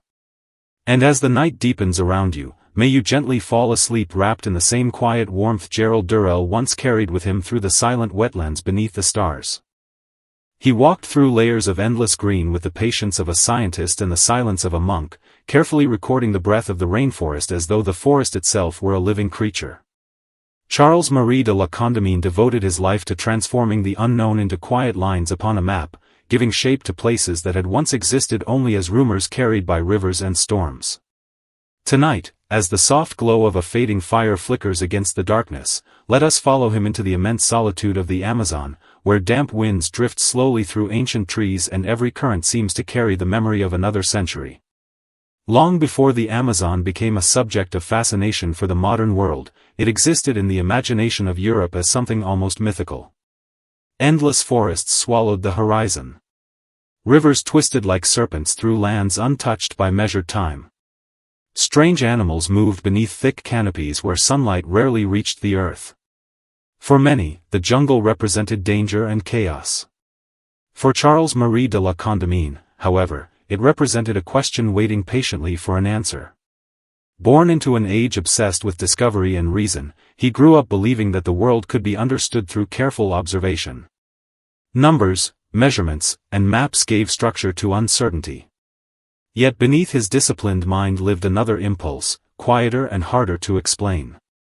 He wanted to stand at the edge of the known world and feel what existed beyond it. He wanted to hear the sounds no city could offer and witness landscapes untouched by human certainty. When he finally departed for South America, he carried scientific instruments, notebooks, and the confidence expected of an Enlightenment scholar. But the deeper he traveled into the Amazon, the more the forest stripped away his assumptions. The jungle did not behave like the orderly diagrams of European academies. It breathed with its own rhythm. Rivers changed direction after storms. Dense fog swallowed mountains overnight. Rain fell with such force that entire paths disappeared beneath water and mud. At first, the isolation unsettled him. Nights in the rainforest were unlike nights anywhere else. The darkness was complete, heavy with moisture and movement. Insects screamed invisibly from hidden branches while unseen animals shifted through leaves beyond the firelight.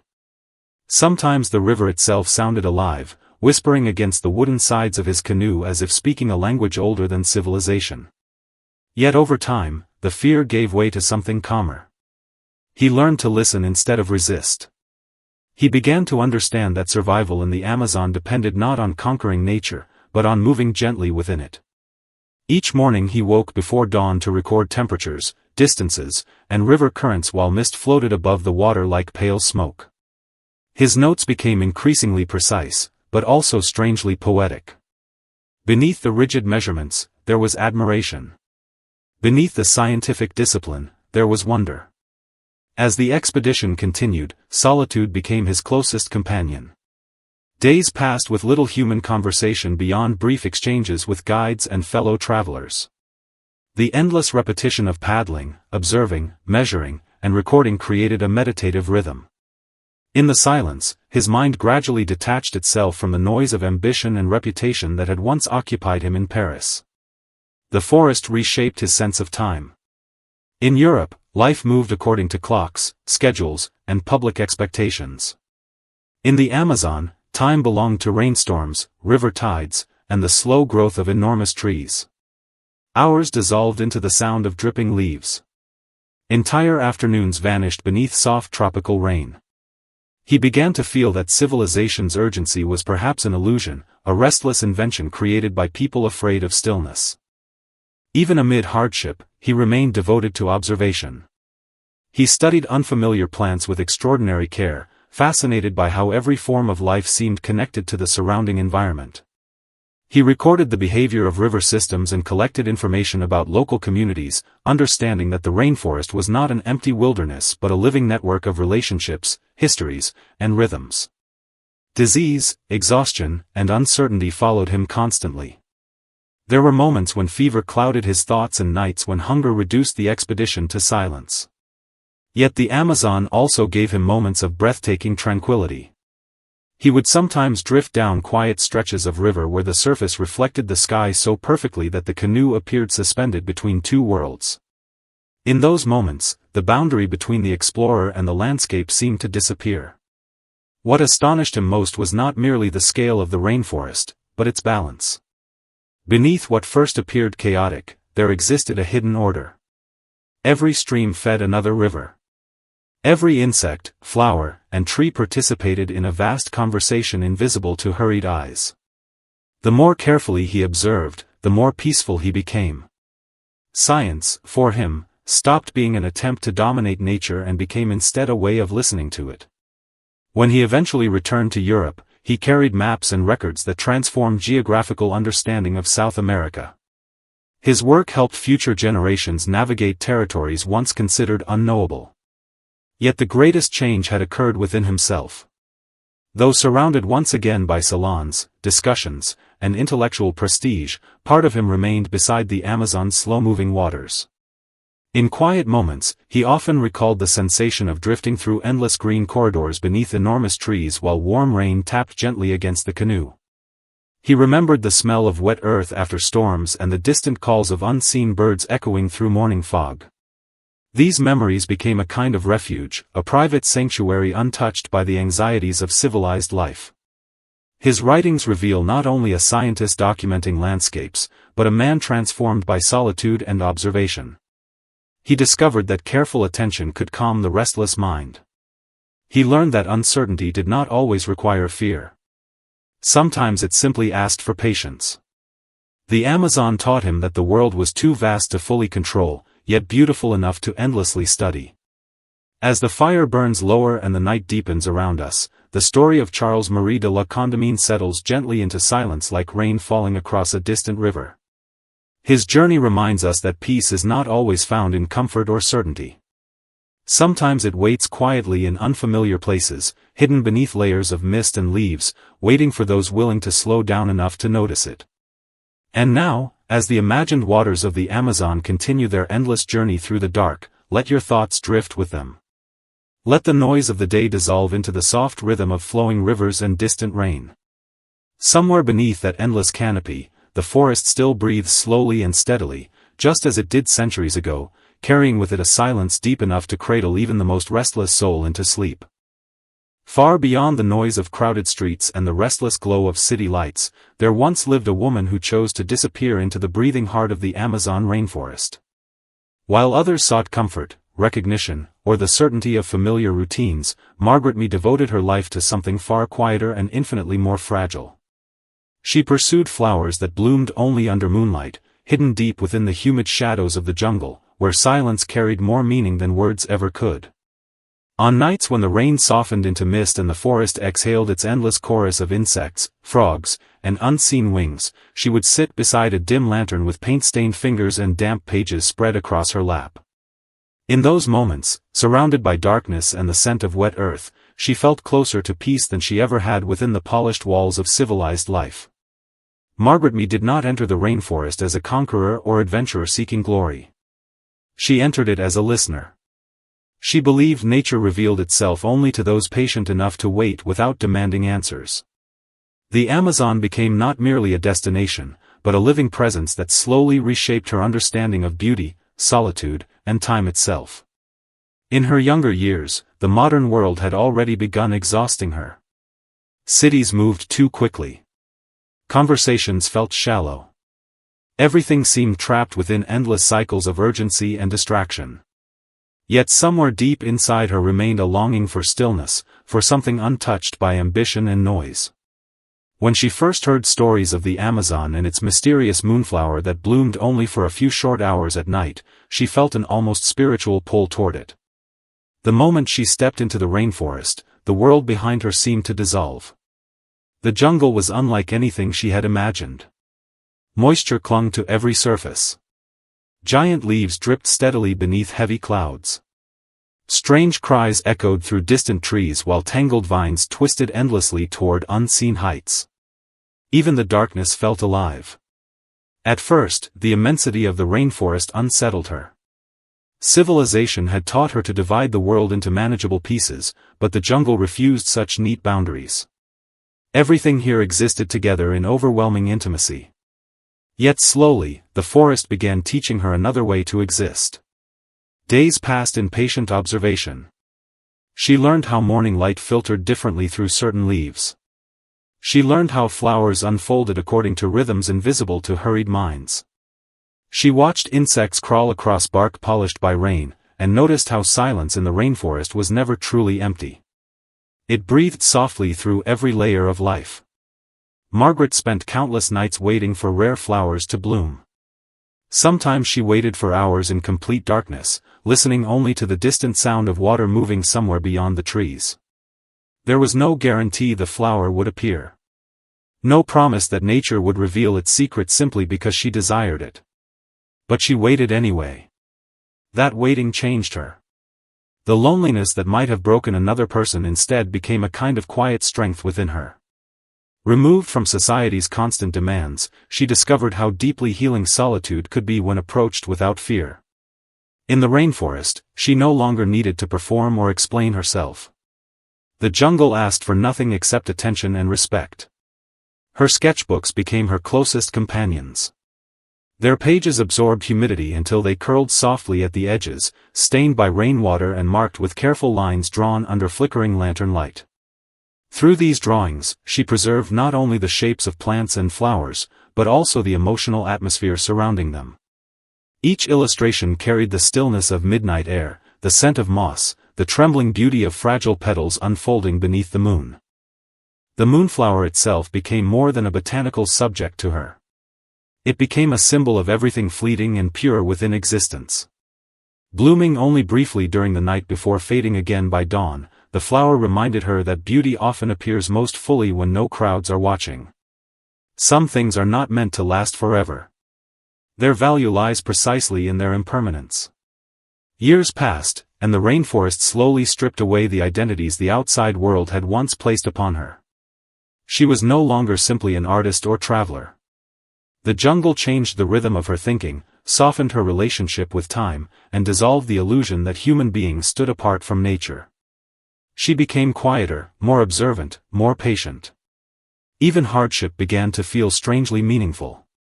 The oppressive heat, the insects, the endless mud, and the physical exhaustion no longer seemed like obstacles.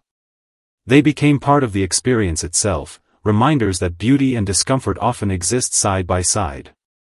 Margaret understood that true intimacy with nature required surrender.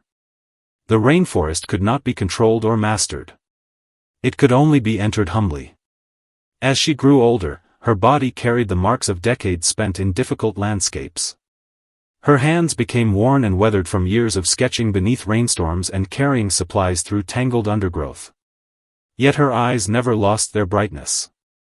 There remained within her a quiet purity, something untouched by cynicism or regret. When she looked back upon her paintings in later years, she no longer saw only botanical studies. She saw fragments of her own life intertwined with the forest itself. Every flower contained a memory. Every leaf carried traces of nights spent listening to rain strike the canopy overhead. The Amazon had become inseparable from her inner world. Perhaps that was the true reason she stayed so long. The rainforest gave her something the modern world could not offer. It gave her permission to slow down. It taught her that meaning does not always arrive through achievement or recognition. Sometimes meaning grows quietly through devotion, patience, and deep attention to small things. Sometimes peace emerges not from escaping loneliness, but from learning to sit gently beside it. Even now, long after her journeys ended, her story drifts through the imagination like warm mist rising from the forest floor at dusk. There is something deeply comforting in the image of a solitary woman sitting beneath towering trees, waiting peacefully for a flower to bloom beneath the moonlight. Tonight, as the fire burns low and the room grows quieter around you, imagine the rainforest breathing softly in the darkness. Imagine silver moonlight touching wide green leaves while distant water moves slowly through unseen rivers. Somewhere within that endless jungle, a pale flower quietly opens itself to the night. Let the noise within your mind loosen its grip now. Let your thoughts drift like mist between the trees. Release the weight of unfinished worries and allow yourself to rest inside this slower rhythm.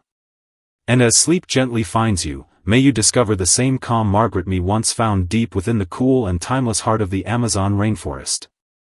Richard Dawkins once stood at the edge of humanity's understanding and looked back across the immense river of evolution with calm, unshaken clarity. While many searched for comfort in myth or certainty in emotion, he searched for truth in patterns, in evidence, and in the quiet elegance hidden inside nature's laws. To him, life was not chaos. It was a vast unfolding story written over billions of years, one generation flowing gently into the next like water moving endlessly downstream. Tonight, as the fire crackles softly in the dark, let us step away from the noise of the modern world and enter that great river of thought beside him. Let the pressure of the day begin to fade. Let your breathing slow. And as the night deepens around you, allow the cool clarity of reason and the quiet beauty of understanding to guide your mind gently toward rest. Richard Dawkins spent much of his life trying to explain something so enormous that most people rarely pause to truly consider it. Every living creature, every bird crossing the sky, every fish beneath the water, every human being lost in thought late at night, all of them are connected through an ancient chain stretching back across unimaginable time. To Dawkins, evolution was not simply a scientific theory. It was the story of existence itself. As a young man, he became fascinated by the hidden logic behind life. While others saw nature as random or mysterious, he saw structure beneath the surface. He saw invisible patterns guiding survival, adaptation, and change. He wanted to understand why living things behaved the way they did and how countless generations had slowly shaped every instinct, every feather, every heartbeat. But despite the intellectual rigor of his work, there was always something strangely poetic in the way he described the natural world. He often spoke of genes not as cold mechanical codes, but as travelers moving through time. Individual creatures would come and go, brief as ripples on water, but life itself continued flowing forward. Humanity, in his eyes, was part of something far older and far greater than any single lifetime. This perspective gave him a kind of calm detachment. When people become trapped inside the anxieties of daily life, every small problem can feel overwhelming. Deadlines, conflicts, disappointments, fears about the future. But Dawkins believed that stepping back and viewing ourselves within the immense scale of evolutionary time could soften those fears. Compared to billions of years of life unfolding across Earth, our worries begin to lose some of their sharpness. Not because life lacks meaning, but because existence itself becomes more extraordinary. Late at night, Dawkins often worked quietly among towering stacks of books and notes, surrounded by diagrams, manuscripts, and the accumulated thoughts of centuries of scientific inquiry. Outside the windows, the world slept. Inside, under soft lamp light, he traced invisible threads connecting all living things. A moth fluttering near a window. The branching structure of a tree. The shape of a whale's skeleton. The behavior of migrating birds. To him, these were not isolated phenomena. They were clues in a single immense story. And there was comfort in that unity. He understood that many people feared science because they believed it removed wonder from the world. But Dawkins felt the opposite was true. The more deeply he understood evolution, the more awe he experienced. The idea that life could slowly shape itself across vast stretches of time filled him not with emptiness, but with profound admiration. Nature did not need fantasy to become beautiful. Reality itself was already astonishing enough. This belief shaped the calm, measured tone of his writing. Even when discussing subjects that seemed highly technical, he often described them with remarkable clarity and patience. He wanted ordinary people to feel connected to the immense story of life rather than intimidated by it. And perhaps that is why his words continue to resonate late into the night for so many readers. There is something strangely comforting about seeing existence through a wider lens. The endless pressure to control everything begins to loosen. The fear of uncertainty becomes quieter. Because evolution itself is a story shaped by uncertainty, adaptation, and survival. Life has always moved forward through change. Rivers bend. Forests shift. Species emerge and disappear. Yet the larger flow continues onward. Dawkins found peace in that continuity. As the years passed, he became one of the most recognized voices in evolutionary biology. His ideas sparked admiration, criticism, debate, and controversy.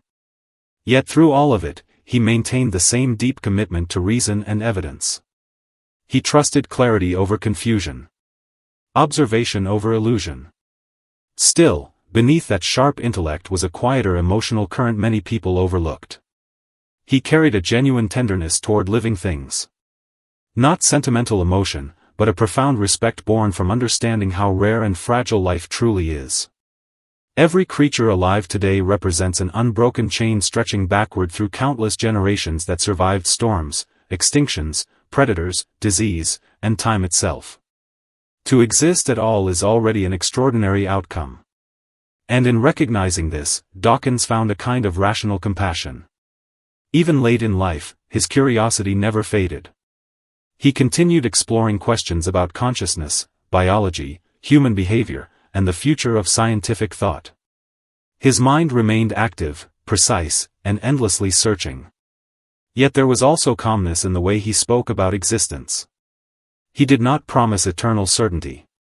He did not offer easy emotional comfort. Instead, he offered something quieter and perhaps more enduring. The reassurance that meaning can still exist within reality exactly as it is. That understanding the natural world more deeply does not diminish our humanity. It enriches it. Tonight, as the fire burns lower and shadows settle softly across the room, imagine Richard Dawkins once more sitting quietly beside a desk late into the night. Beyond the window, the world is dark and silent. Somewhere far away, rivers continue flowing toward the sea just as they have for millions of years. Life moves onward. Generation after generation. Thought after thought. Like water beneath moonlight. And perhaps, as you rest tonight, you can allow yourself to drift gently within that great current rather than struggle against it. Let the endless noise of the day dissolve into something wider and calmer. Let your thoughts settle like leaves upon still water. Because far beneath the stress and confusion of modern life, there remains an older rhythm quietly carrying all living things forward together. A rhythm of time. Of change. Of survival. Of life itself. And as sleep slowly finds you, may that vast and steady river carry your mind gently into silence. Far beyond the reach of crowded cities and restless human ambition, there once walked a man who devoted his life not to conquest, but to listening. Richard Spruce moved through the humid shadows of the Amazon rainforest with the patience of someone who understood that nature only reveals itself to those willing to remain still. While others searched for towering trees or dramatic discoveries, he knelt quietly beside moss-covered stones and damp forest floors, listening to the slow breathing of the earth itself. Tonight, as the soft glow of a fading fire flickers gently against the darkness, let us follow him into that endless green silence. Let the noise of the modern world slowly dissolve behind you. In the cool and fragrant depths of the rainforest, there is no urgency, no clamor, only the steady rhythm of rainfall, distant birdsong, and the hidden whisper of leaves unfolding in the dark. When Richard Spruce first entered the Amazon, he was struck not by its grandeur, but by its intimacy. The rainforest did not overwhelm him with violence or spectacle. Instead, it invited him into a quieter conversation. Moisture hung constantly in the air, wrapping every branch and stone in a delicate layer of life. Moss spread across fallen logs like soft green velvet. Ferns curled and unfurled in the dim light beneath ancient trees. Every inch of the forest seemed alive with subtle movement. Most travelers looked upward in wonder at the enormous canopy overhead, but Spruce found himself drawn downward. He crouched beside tiny plants hidden beneath layers of shadow and studied the fragile geometry of mosses and liverworts. To him, these overlooked forms of life contained the true poetry of the rainforest. In their quiet persistence, he saw a reflection of time itself moving slowly and patiently through the natural world. As the years passed, the rainforest began to reshape the rhythm of his mind. Days were no longer measured by clocks or schedules, but by changing light and rainfall. Morning mist drifting between trees became its own kind of calendar. The scent of wet bark after a storm signaled another subtle turning of the season. In this isolated world, his breathing slowed. His thoughts softened. The restless pace of civilization faded into something distant and unreal. He traveled for long stretches through flooded forests where silence settled like fog upon the water. Canoes glided beneath tangled branches while insects hummed softly in the thick evening air. Sometimes entire days passed without another human voice. Yet Spruce did not fear solitude. The rainforest gave him another form of companionship. Every fern, every droplet of rain, every patch of moss growing quietly upon stone reminded him that life did not need noise to possess meaning. At night, he often sat beside weak lantern light inside small wooden shelters while rain tapped steadily against the roof above him. The darkness outside seemed endless, alive with unseen creatures moving carefully through the undergrowth. He filled journals with patient observations, preserving the texture of leaves, the scent of humid soil, and the strange calm that existed deep within the jungle. He was not simply cataloging plants. He was recording the emotional atmosphere of the rainforest itself. There was hardship in his journey, of course. Fever drifted through the Amazon like an invisible ghost. The constant dampness exhausted the body. Supplies disappeared quickly in remote regions where rivers stretched endlessly into the unknown. Yet even during difficult moments, Spruce remained remarkably composed. The rainforest had taught him a different relationship with discomfort. Instead of resisting nature, he allowed himself to move gently within it. Over time, he developed an almost spiritual sensitivity to the small details around him. The movement of wind through leaves became a kind of language. The faint earthy smell rising from moss after rain carried emotional weight. Even silence itself seemed textured and alive. He discovered that true peace was not the absence of sound, but the presence of harmony. The deeper he traveled into the Amazon, the less interested he became in recognition or achievement. The outside world, with its politics and endless social noise, felt impossibly far away. Hidden beneath towering trees, he found a form of psychological safety he had never known elsewhere. The rainforest demanded nothing from him except attention. In return, it offered him calm. What made Richard Spruce extraordinary was not simply his scientific discipline, though his botanical discoveries would later become deeply influential. It was the tenderness with which he approached the living world. He did not seek to dominate nature or force it into rigid categories. He approached the forest with humility, allowing it to unfold slowly before him. That quiet patience gave his work a rare emotional depth. As he grew older, he carried the rainforest within him like a second heartbeat. Even after returning to England, part of his spirit remained beneath those dripping green canopies. In crowded streets and grey weather, he still remembered the cool breath of Amazon mornings and the soft glow of filtered sunlight falling across wet leaves. Those memories became his refuge from the harshness of ordinary life. Reading his journals today feels less like studying science and more like entering a dream. His descriptions of mist-covered rivers and silent forests possess a strange healing quality. Through his words, we can almost smell the damp earth and hear the quiet dripping of water from leaf to leaf. The rainforest he loved so deeply continues to breathe through every careful sentence he left behind. Perhaps that is the true gift of Richard Spruce's life. He reminds us that peace often exists in places too subtle for hurried minds to notice. It lives in quiet observation, in slow attention, and in the willingness to listen to things that cannot speak in human language. In a world obsessed with speed and noise, his life feels like an invitation to become still again. Now the fire grows dimmer, and the rainforest of his memory settles softly around us like evening fog. Somewhere far away, moss still spreads patiently across ancient stones while warm rain falls through endless green branches. The forest continues its slow breathing exactly as it did during his long years of wandering. And perhaps tonight, as sleep slowly approaches, you too can carry some of that stillness within you. Let the worries of the day drift away like mist above a jungle river.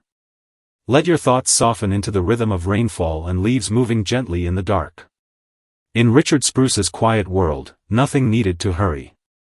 Everything belonged exactly where it was. Sleep peacefully now beneath the distant whisper of rain-soaked forests and endless green silence. He once wandered along the quiet bends of an English country river, listening carefully to the hidden rhythm of the seasons. While the modern world rushed forward with noise and industry, Robert Ward chose a slower path. He carried a weathered notebook beneath his arm, a few glass specimen jars in his coat pocket, and spent his days beside the water, watching life unfold in silence. To most people, the river was ordinary. To him, it was a living library filled with secrets waiting patiently to be understood. Tonight, as the fire crackles softly in the distance, let us step into that forgotten riverside world with him. Let the sound of slow-moving water and rustling reeds guide your thoughts away from the noise of the day. And as the night deepens, allow his quiet journey to carry you gently into rest.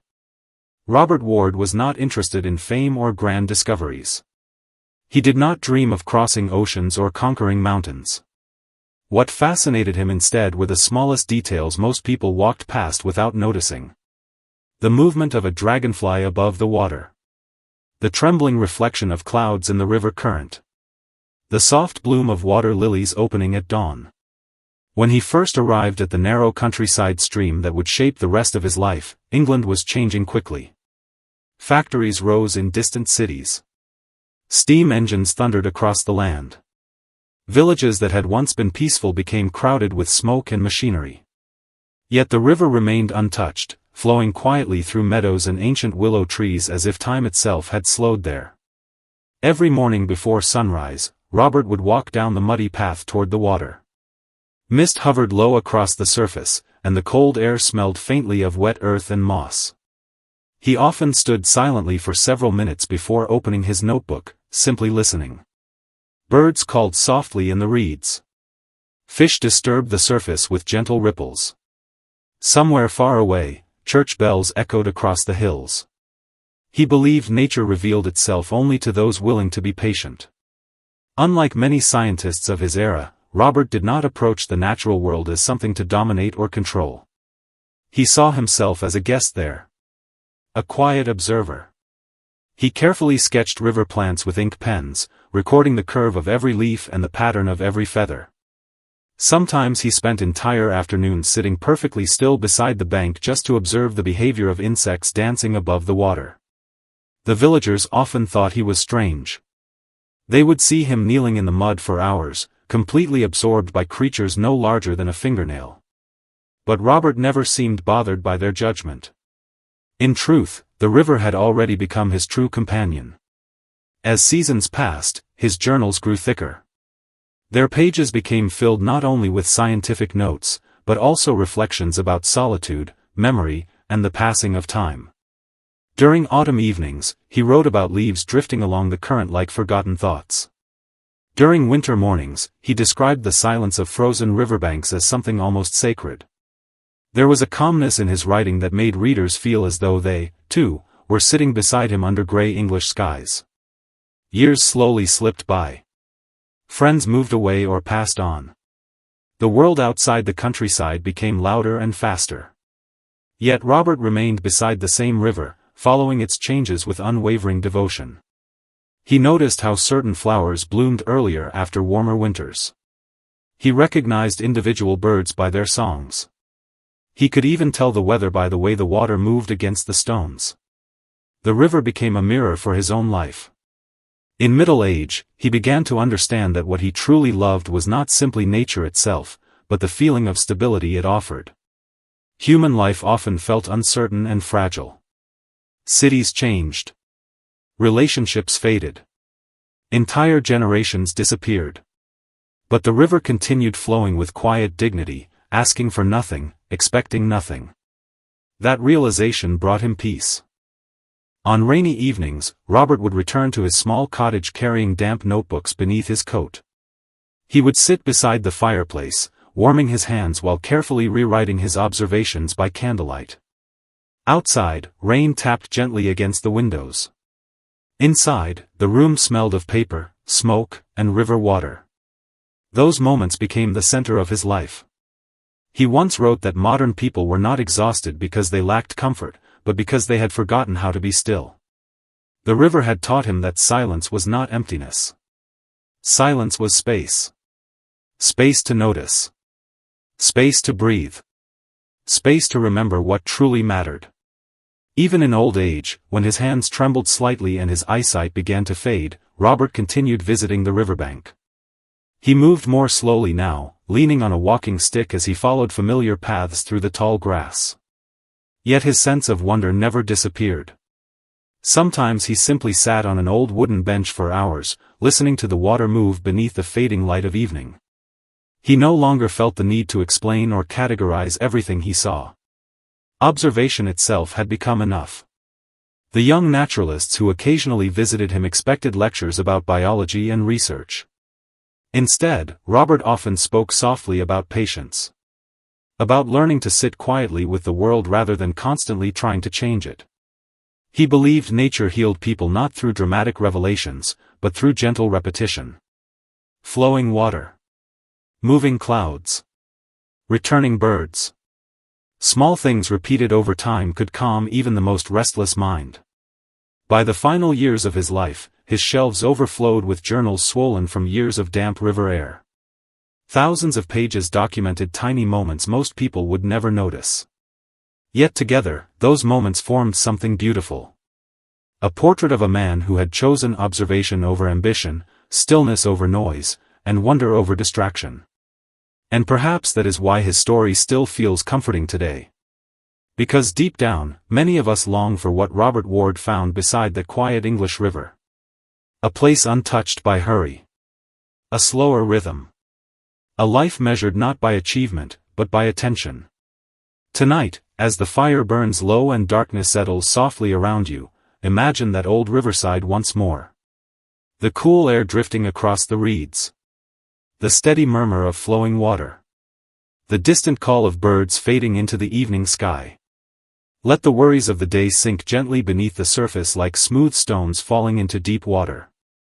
And as sleep slowly approaches, may you, like Robert Ward, discover a quiet place within yourself where everything finally grows still. Deep within the humid shadows of the Amazon rainforest, where rainwater gathers quietly upon emerald leaves and orchids bloom unseen beneath ancient trees, there once walked a man who devoted his life to preserving fragile beauty before it disappeared. João Barbosa Rodrigues moved through the forest not as a conqueror, but as a patient witness. While others searched for gold, territory, or glory, he searched for flowers delicate enough to vanish with a single storm. Tonight, as the warm glow of a quiet fire flickers gently against the darkness, let us follow him into that endless green world. Leave behind the hurried noise of modern life for a little while. Allow the scent of wet earth, distant rain, and blooming orchids to fill the silence around your thoughts. In his rainforest, everything moves slowly. Every leaf unfolds in its own time. Every breath feels softer beneath the shelter of the trees. When João Barbosa Rodrigues first entered the Amazon, he did not see wilderness in the way most travelers described it. To him, the rainforest was not savage or chaotic. It was intimate, intricate, and impossibly alive. The forest breathed with quiet elegance. Moisture clung to every surface. Vines wrapped themselves around towering trunks like flowing green rivers. Orchids emerged suddenly from the shadows, fragile and luminous, as though the forest itself had dreamed them into existence. He became fascinated by these flowers almost immediately. Orchids seemed to contain the entire mystery of the rainforest within their delicate petals. They were both resilient and vulnerable, thriving in harsh conditions while remaining heartbreakingly easy to destroy. Some bloomed only briefly before fading back into silence. Others hid high above the forest floor where only the patient observer could discover them. Rodrigues understood that to truly study these flowers, he would first need to learn patience. So he slowed his life to match the rhythm of the rainforest. Day after day, he wandered beneath dripping branches carrying notebooks, brushes, and sheets of paper carefully protected from the damp air. He crossed muddy trails and silent rivers, searching not for dramatic discoveries, but for moments of quiet perfection. When he found an orchid in bloom, he treated it with almost sacred attention. He would sit for hours observing the curve of a petal, the faint veins running through its surface, the way soft jungle light touched its colors. His paintings were not simply scientific records. They were acts of devotion. In the deep stillness of the forest, Rodriguez discovered that drawing required a form of listening. Every careful brushstroke became a conversation between himself and the living world around him. While distant birds called through the canopy and rainwater dripped steadily onto leaves, he translated the fragile language of flowers onto paper. Through his work, orchids that might otherwise disappear unnoticed were given permanence. The rainforest slowly transformed his inner world as well. Far from crowded cities and human ambition, his thoughts became quieter. The forest taught him to observe without rushing. He learned that beauty often reveals itself only to those willing to remain still long enough to notice it. At night, after long humid days beneath the canopy, Rodriguez often sat beside weak lantern light while rain whispered endlessly outside his shelter.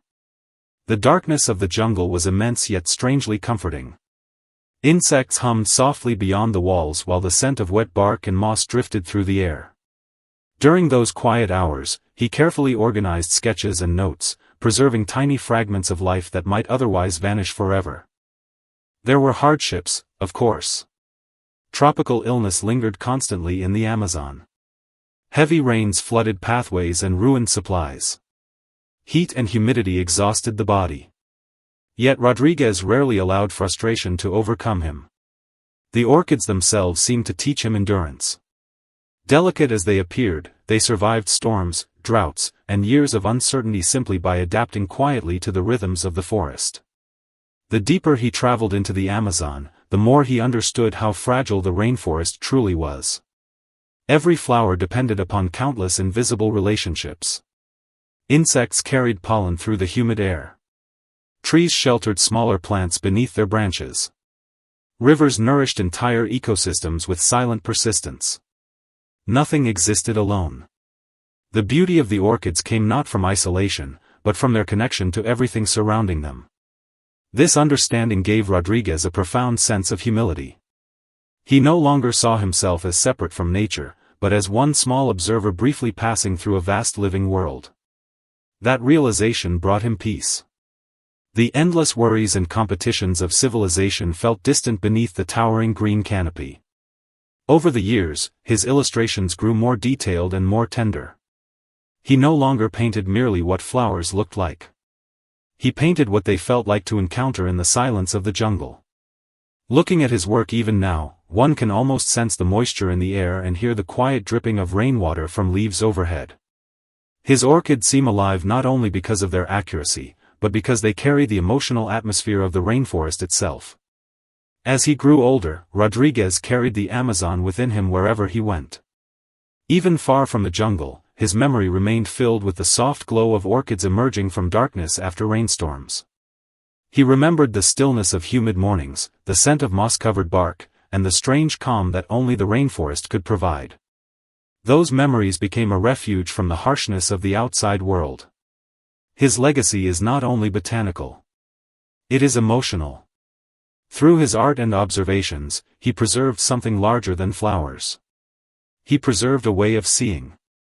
He reminded future generations that nature is not merely scenery or resource, but a living presence deserving of tenderness and care. Perhaps that is why his story feels so comforting tonight.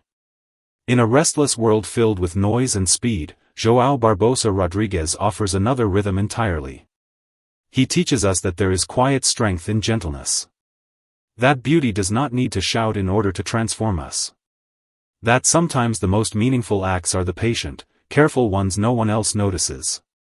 Now the fire burns lower, and the rainforest around us grows softer, wrapped in drifting mist and distant rain. Somewhere deep beneath the Amazon canopy, orchids are still blooming silently in the darkness exactly as they did during his long years of wandering. Their fragile petals still open toward hidden light while rivers continue moving patiently through the endless green world. And perhaps tonight, as sleep slowly approaches, you too can carry some of that stillness into your dreams. Let your thoughts drift like warm fog through quiet forests.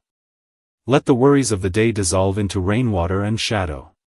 In João Barbosa Rodriguez's world, even the smallest flower possessed meaning, and every fragile thing deserved to be seen with care. Sleep peacefully now beneath the distant fragrance of orchids and the endless breathing silence of the rainforest. Sigrid Undset once stood beside the cold rivers of the north, watching the quiet pulse of nature move beneath layers of ice, fog, and endless winter skies. While the modern world rushed forward with noise and ambition, she turned toward silence. In the stillness of Nordic forests and frozen waterways, she discovered something many people spend their entire lives searching for, a sense of inner calm untouched by chaos. Tonight, as the fire crackles softly in the darkness, let us leave behind the weight of the day and walk gently into her world. Let the cold northern air settle around your thoughts. Let the noise inside your mind begin to quiet. And as the night deepens, allow her calm and restrained vision of life to guide you slowly toward rest. Sigrid Undset believed there was wisdom hidden inside stillness.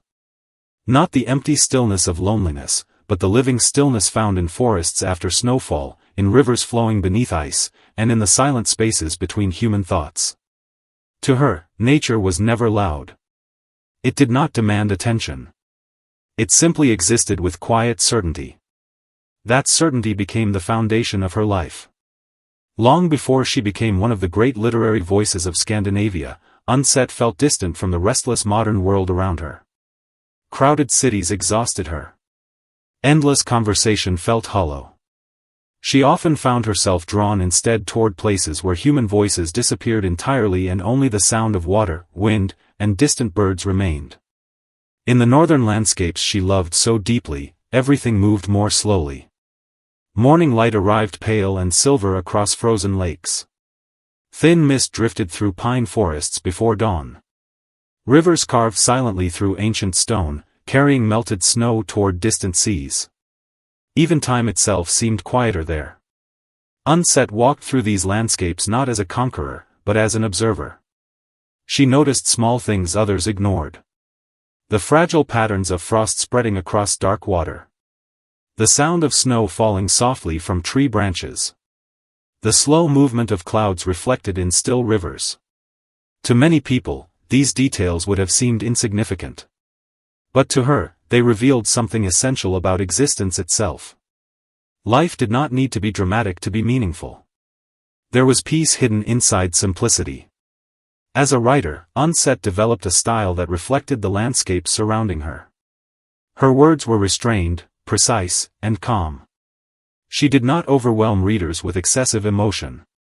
Instead, she allowed silence to exist between sentences, the same way silence exists naturally in deep forests or beside winter rivers. That quietness became deeply comforting. Reading her work often feels like standing beside cold northern water late at night while the rest of the world slowly disappears into darkness. There is melancholy there, but never despair. There is solitude, but never emptiness. Only clarity. During difficult periods in her life, nature became her refuge. The world around her changed rapidly. Wars reshaped Europe. Political tension spread across nations. Human cruelty often seemed endless. Yet the rivers continued flowing. The forests remained standing. Winter still arrived with patient certainty year after year. This continuity gave her strength. She understood something many people forget in modern life. Human emotion rises and falls like weather, but beneath it there exists a deeper rhythm that remains steady. Rivers do not panic. Snow does not hurry. Trees do not struggle to become anything other than what they are. And perhaps people, too, are meant to return sometimes to that quieter rhythm. Undset often wrote late into the night while the world outside grew cold and silent. A small lamp glowed beside stacks of paper. Beyond the windows, northern darkness stretched endlessly across forests and frozen water. In those hours, she felt closest to herself. The farther she moved from noise, the more clearly she could think. And the more clearly she could think, the more compassion she seemed to find for the fragile struggles of ordinary life. Though her writing carried emotional depth, she never allowed sentimentality to overpower truth. She understood suffering well, but she also understood endurance. Her characters often faced loneliness, loss, and uncertainty, yet beneath all of it remained a quiet human dignity. That same dignity shaped her own life. Even in old age, she maintained the calm restraint that defined both her personality and her work.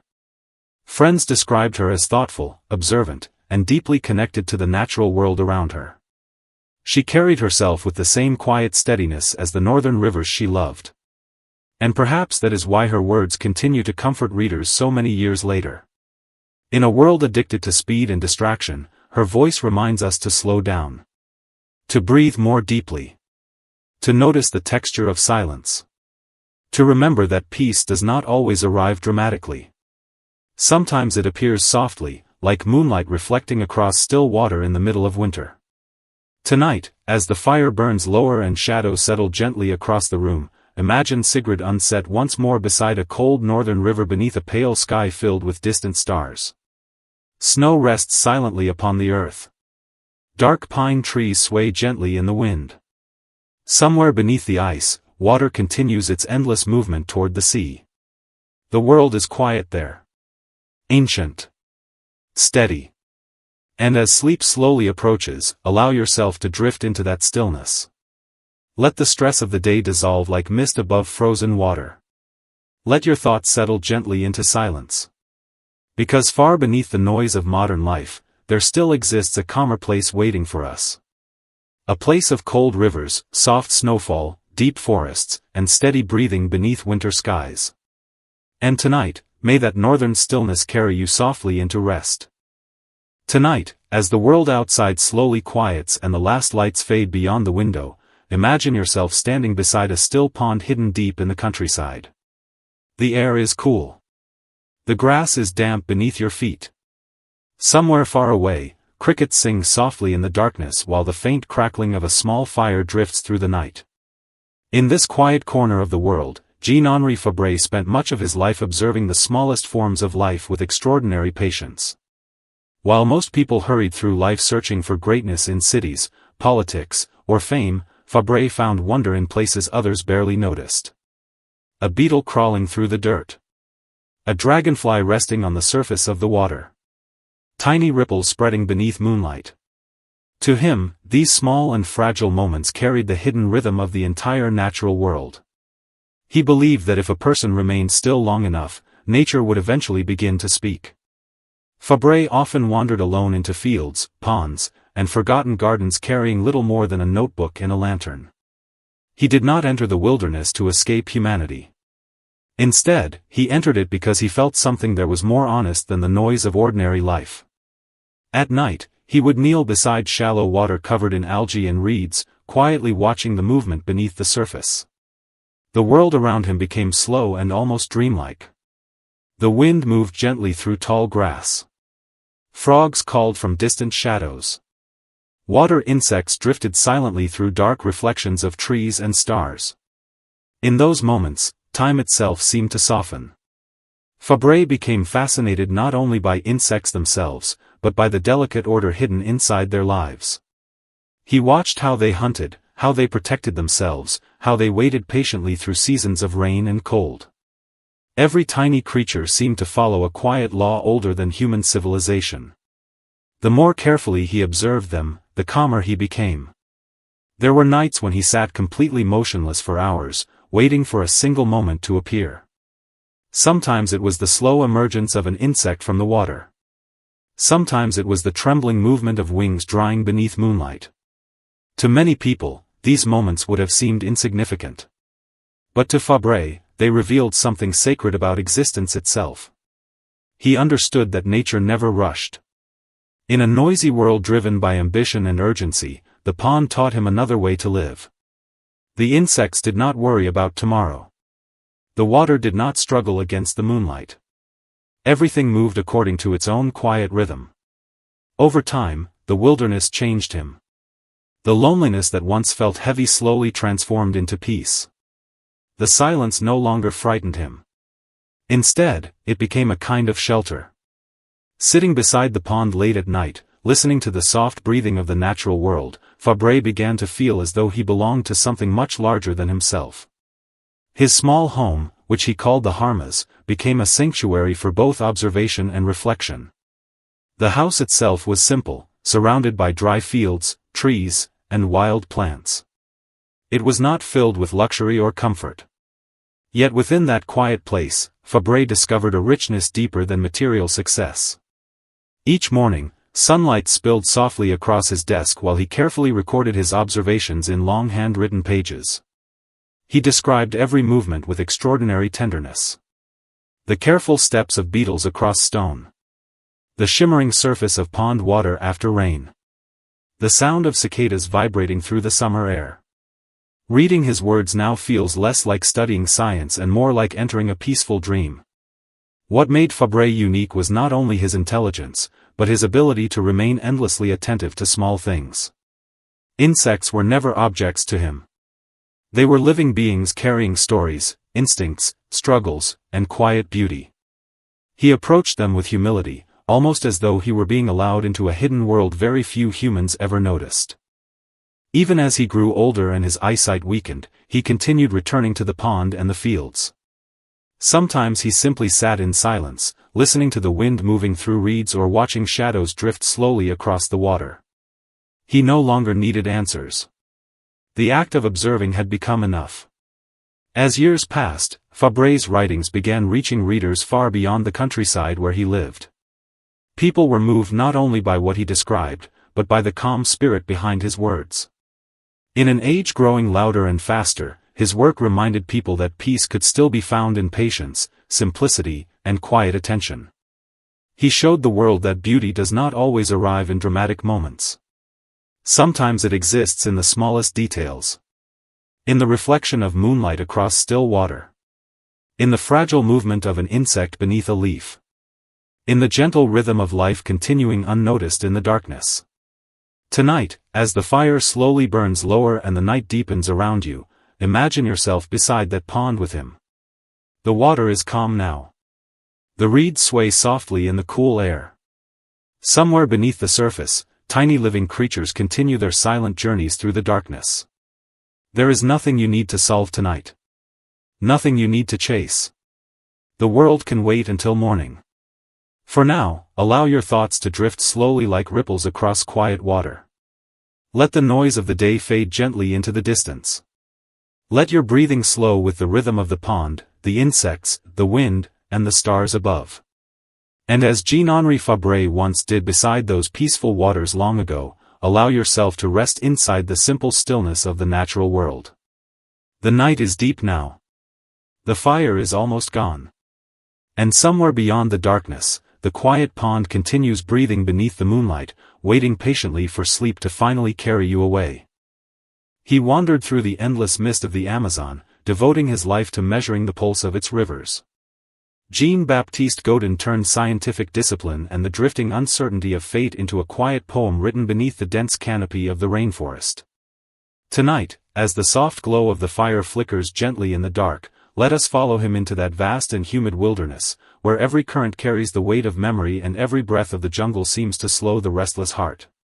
In the stillness of these stories, allow your thoughts to drift like water beneath moonlit branches, until sleep quietly finds you. When the night air cools and the world outside begins to soften into silence, it becomes easier to imagine the sound that first greeted Godin deep within South America. It was not the voice of civilization, nor the noise of crowded cities, but the endless murmur of the Amazon River moving through darkness. To many, the rainforest appeared chaotic and unknowable, a place where maps dissolved beneath rain and direction vanished beneath layers of green. Yet to Jean-Baptiste Godin, this wilderness became both a scientific challenge and a deeply personal refuge. He entered the jungle with instruments, notebooks, and ambition, believing he could measure the unknown. Over time, however, the forest slowly transformed him. The farther he traveled from the world he once knew, the more he began to understand that nature was not something to conquer, but something vast enough to humble even the most disciplined mind. In the early years of his expedition, Godin carried himself with the confidence of a man trained to observe and categorize. Every river bend was carefully sketched. Every shifting current became another line on a growing map. Yet the rainforest resisted certainty. Sudden storms erased trails overnight. Humidity curled the edges of his papers. Entire weeks disappeared beneath curtains of rain so dense that even daylight seemed to fade into gray silence. At first, these obstacles filled him with frustration. He had come seeking precision, but the jungle answered him with unpredictability. Slowly, though, that frustration gave way to reflection. He began to notice that the rainforest itself operated according to a rhythm far older and deeper than any human design. The nights became the most transformative part of his journey. Beneath a fragile tent roof, with insects humming endlessly beyond the lantern glow, he would listen to the distant movement of water and feel the immense solitude of the jungle surrounding him. In those moments, the world seemed stripped of distraction. There were no crowded salons, no debates, no expectations from society. There was only the river, the breathing forest, and the quiet scratch of his pen moving across damp paper. He recorded not only measurements and coordinates, but emotions he rarely allowed himself to express elsewhere. He wrote about the strange calm that arrived after fear had exhausted itself. He wrote about mist hanging low above the river at dawn, making the earth appear suspended between dream and reality. He wrote about loneliness, and how, after enough time in isolation, loneliness could transform into peace. As months turned into years, the Amazon altered the shape of his thinking. He no longer viewed maps as instruments of control. Instead, they became humble attempts to remember moments that could never truly be captured. He realized that every line he drew represented not certainty, but fleeting contact with a living landscape constantly changing beneath wind, rain, and time. This understanding softened him. The ambition that had once driven him so fiercely began to dissolve into something quieter and more enduring. He learned to move through the jungle patiently, to accept delay, uncertainty, and silence as natural companions rather than enemies to resist. There were days when illness left him weak and feverish beside the riverbank. There were nights when the sounds of unseen creatures echoed through the darkness with unsettling intensity. Yet even during those difficult moments, he felt strangely connected to the world around him. The rainforest demanded surrender. Once he stopped fighting against its rhythm, he discovered an unfamiliar stillness within himself. He would sit for hours beside the water, watching reflections tremble beneath drifting leaves, feeling as though the river itself carried away the burdens of thought. The local people he encountered along his travels also reshaped his understanding of the land. They moved through the rainforest with a quiet familiarity that deeply impressed him. Where he saw danger and confusion, they recognized patterns, seasons, and signs hidden within the forest's endless details.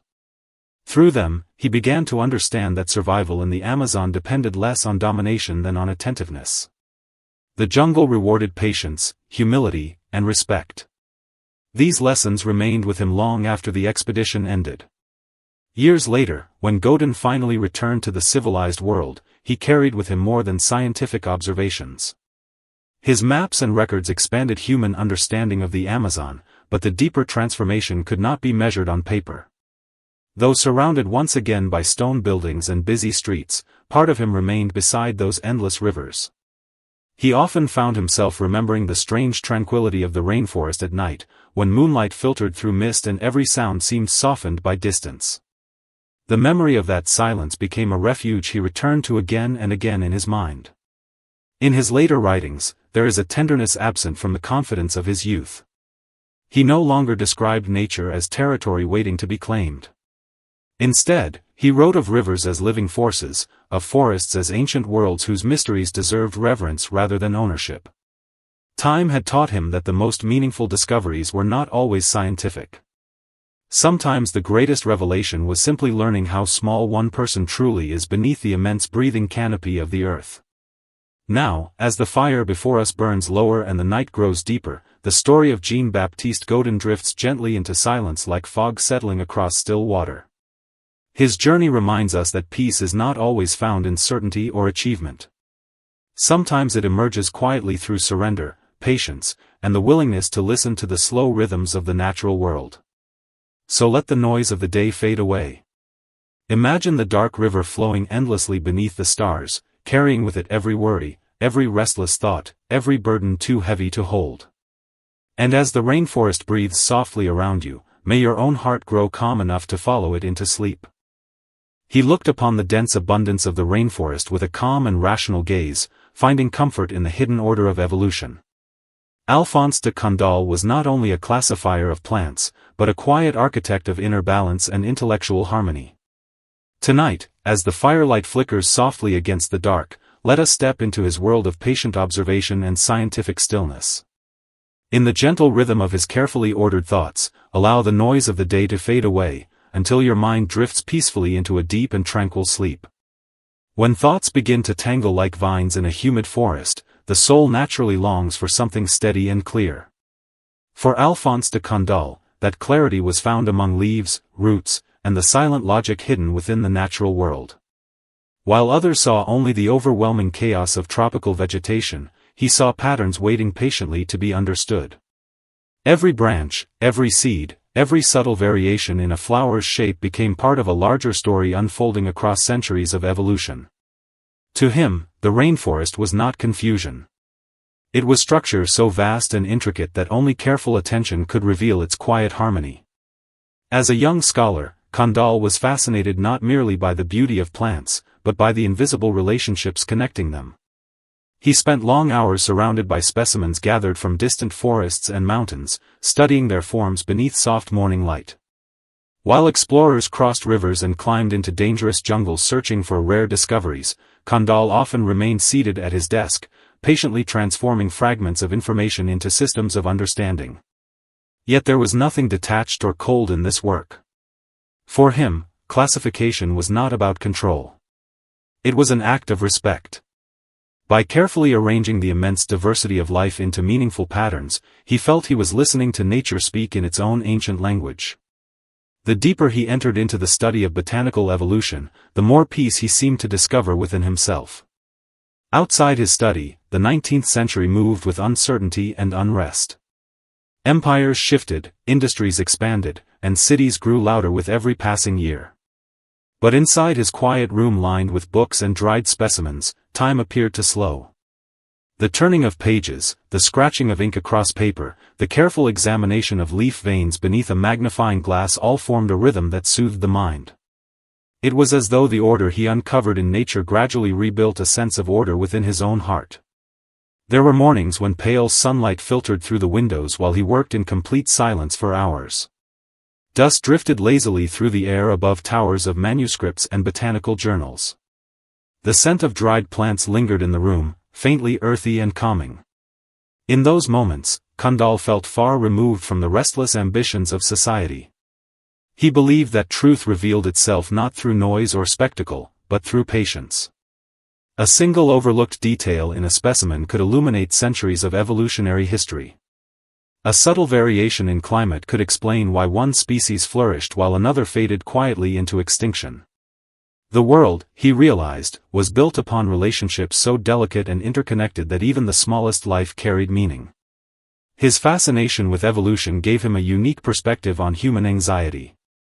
To Candolle, nature never hurried, yet everything slowly transformed according to hidden principles. Forests expanded, mountains eroded, rivers shifted their courses, and species adapted over generations beyond human comprehension. This immense continuity comforted him. In evolution, he found reassurance that change was not chaos, but part of a larger unfolding process.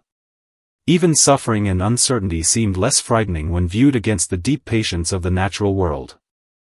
As the years passed, his study became more than a workplace. It became a sanctuary. Shelves overflowed with carefully labeled collections from distant rainforests. Maps of tropical regions rested beside sketches of unfamiliar flowers and diagrams tracing the migration of plant species across continents. Candolle moved quietly among these objects like a gardener tending an invisible landscape of ideas. Though he rarely sought public attention, his work gradually shaped modern botanical science, offering future generations a clearer understanding of how life adapts and evolves across the earth. Yet what made his life remarkable was not only intellectual achievement. It was the calm with which he carried himself through complexity. He did not fear how vast nature appeared. Instead, he trusted that careful observation would eventually reveal coherence beneath confusion. This mindset gave his presence a rare steadiness. Friends and students often described him as deeply composed, someone capable of bringing clarity to even the most tangled questions. His belief in natural order extended beyond science into daily life itself. He lived modestly, following routines that mirrored the quiet balance he admired in plants. Like a tree growing steadily through changing seasons, he allowed time to shape him without resistance. In his later years, Kandal often reflected upon how much humanity could learn from the patience of forests. A rainforest appears wild at first glance, yet beneath that abundance exists an extraordinary equilibrium. Countless organisms coexist through invisible exchanges of energy, growth, and decay. Nothing exists entirely alone. Every living thing contributes to the larger rhythm. This realization stayed with him until the end of his life. He believed that peace emerged not from isolating oneself from the world, but from understanding one's place within its greater order. Even as age weakened his body, he continued organizing unfinished notes and refining classifications with gentle determination. There was something deeply serene in this devotion. He did not chase immortality or recognition. The work itself was enough. To spend a lifetime observing nature carefully, and to leave behind a clearer map of its hidden relationships, felt to him like a meaningful and complete existence. Now, as the fire before us burns lower and shadows soften across the room, the story of Alphonse de Candolle settles into quiet stillness. His life reminds us that order can exist even within apparent disorder, and that calm can be cultivated through careful attention to the world around us. So let the clutter of the day drift away. Imagine rows of silent books, pressed leaves resting between pages, and rain falling gently beyond the windows of a peaceful study. Let the steady logic of nature slow your breathing and quiet your thoughts. And as the forest of the mind gradually untangles itself beneath the warmth of the firelight, may you find yourself drifting gently into deep and restful sleep. She once stood along silent coastlines, watching the rhythm of life with a quiet and patient heart. Through calm and carefully chosen words, Rachel Carson transformed the beauty of nature into something soft enough to soothe even the most restless soul. Tonight, as the fire crackles gently in the background, we step into the world she protected for so many years. Together, we will walk beside the ocean tides, hear the distant murmur of waves against the shore, and allow the weight of the day to slowly drift away into the deep blue stillness of the night. Late at night, when the world finally grows quiet and the noise of daily life begins to fade, there is often a longing for something gentler. Rachel Carson understood that feeling better than most people. She believed that nature carried a kind of wisdom humans had forgotten how to hear. While others rushed through crowded cities and endless responsibilities, she found comfort in places where the wind moved slowly through tall grass and where the sea repeated its ancient rhythm without ever growing tired. As a child, she spent long afternoons wandering fields and streams near her home, listening to birdsong and watching insects move through the sunlight. Even then, she noticed details most people ignored. The small ripple left behind by a fish beneath the surface of a pond. The delicate pattern of shells left along the shoreline after the tide receded. The soft glow of moonlight reflected across dark water. To her, these were not meaningless fragments of the world.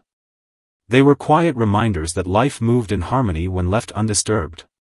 As she grew older, that deep connection to nature never disappeared. Instead, it became stronger. She studied marine biology and devoted herself to understanding the fragile systems hidden beneath rivers, wetlands, and oceans. But Rachel Carson was never interested in science only for facts and numbers. What made her different was the way she saw emotion inside the natural world. She understood that every living thing, no matter how small, carried a purpose within the larger rhythm of existence. Many evenings, she would walk alone beside the water after the sun had disappeared. The cold air from the sea would brush softly across her face as waves rolled endlessly against the shore. In those moments, she often felt that nature spoke in a language quieter than words. The ocean did not demand attention. It simply existed, calm and eternal, asking nothing from anyone. She began writing because she wanted others to feel that same sense of peace. Her books were filled with descriptions of underwater life, migrating birds, hidden marshlands, and silent coastlines glowing beneath starlight. Yet beneath every sentence was something deeper. She was trying to remind people that humanity was never separate from nature. We were always part of it. There was a softness in the way she described the world. Even when she wrote about danger or destruction, her words never became cruel or angry. They remained steady and thoughtful, like waves continuing to return to shore no matter how violent the storm above them might become. Readers found comfort in her voice because it carried patience instead of fear. At a time when industry and technology were expanding rapidly across America, Rachel Carson began noticing changes others ignored. Rivers grew quieter. Birds disappeared from forests that once overflowed with song. Chemicals spread across fields and wetlands, leaving behind an unsettling silence. Many people refused to believe anything was wrong. Progress seemed too powerful to question. But Carson trusted what she observed in nature. She understood that when balance is broken, life begins to suffer quietly long before humans notice the damage. Night after night, under the dim light of her desk lamp, she carefully gathered research, reports, and scientific evidence. She worked slowly and methodically, often rewriting passages over and over until every sentence carried both truth and clarity. The work exhausted her physically, yet she continued because she believed the natural world could not defend itself. The forests could not speak. The rivers could not protest. The birds vanishing from the sky had no voice loud enough for humanity to hear. So she became that voice. Even during periods of illness and exhaustion, she kept writing. Friends who visited her often described a woman who remained calm despite enormous pressure. She did not seek fame or victory. What she wanted was much simpler. She hoped future generations would still be able to hear birds singing in springtime and watch the ocean move beneath a sky untouched by pollution. What made Rachel Carson extraordinary was not only her intelligence, but also her restraint. She never wrote as someone trying to conquer nature. Instead, she approached the world with humility. She believed humans were temporary guests inside a far older and more delicate system. That belief gave her writing a rare tenderness that still resonates decades later. In the quiet hours before dawn, Carson often found herself comforted by the smallest sounds. The distant cry of seabirds. Rain tapping softly against a window. The slow movement of tidewater through marsh grass. These sounds reminded her that life continues gently even when the human world feels chaotic and overwhelming. As the years passed, her work changed how millions of people viewed the environment. Yet beyond the political impact and scientific importance, there was something deeply human inside her story. Rachel Carson taught people how to slow down. She showed that peace could still be found in simple acts of observation. Watching light move across water. Listening to wind through trees. Sitting quietly beside the ocean with no purpose except to notice that the world is alive. In many ways, her life became an invitation to rediscover silence. Not an empty silence filled with loneliness, but a healing silence where the mind can finally rest. The kind of silence that exists beside a calm shoreline late at night, when the tide rises slowly beneath the moon and every anxious thought begins to loosen its grip. Tonight, as the fire burns lower and shadows soften around the room, imagine yourself standing beside that endless coastline she loved so deeply. The air is cool. Waves move steadily through the darkness. Somewhere far away, seabirds drift above the water like pale shapes in the night sky. There is nothing you need to solve. Nothing you need to chase. Only the quiet rhythm of the sea continuing exactly as it has for thousands of years. Rachel Carson spent her life protecting that quiet beauty, not through force, but through patience, compassion, and unwavering attention to the fragile world around her. And perhaps that is why her story still feels comforting today. In a restless world that constantly demands noise and speed, she reminds us that peace often lives in the smallest corners of existence. So let the tide carry away the heaviness of the day. Let the distant sound of water calm the noise inside your thoughts. And as the night deepens around you, may you drift gently into sleep, wrapped in the same stillness Rachel Carson once found beside the dark and endless sea. In the dim glow of a quiet fire, when the world finally loosens its grip on the restless mind and the noise of distant cities fades into silence, there once lived a man who believed the earth itself was alive. Not alive in the simple sense of trees growing or rivers moving, but alive as one vast, breathing organism, where mountains, forests, clouds, animals, and human souls all belong to the same invisible rhythm. His name was Alexander von Humboldt, a traveler, scientist, philosopher, and dreamer whose footsteps carried him deeper into the wilderness than most people of his era could even imagine. Long before satellites mapped the planet and before the modern world drew clean borders across untamed land, Humboldt ventured into places that still felt ancient and unknowable. To many Europeans, the Amazon rainforest appeared chaotic and hostile, a green labyrinth swallowing light and reason alike. But to Humboldt, the rainforest was not chaos. It was harmony too vast for ordinary eyes to comprehend. As a young man, he possessed an endless curiosity that no classroom could satisfy. He was fascinated by stones, rivers, plants, storms, and stars. While others studied nature as separate fragments to be classified and controlled, Humboldt sensed a hidden unity beneath everything. He believed the world could only truly be understood when viewed as a living whole. This belief became the quiet force guiding his life. When he finally arrived in South America, the rainforest greeted him not with comfort, but with overwhelming intensity. The air itself felt alive. Humidity clung to his skin like a second layer.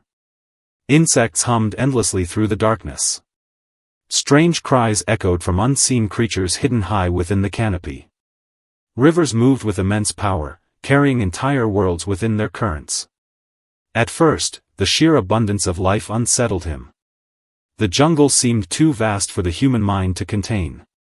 Yet slowly, as days turned into months, something within him changed. He stopped observing nature as an outsider standing above it. Instead, he began listening to it as though the forest itself were speaking.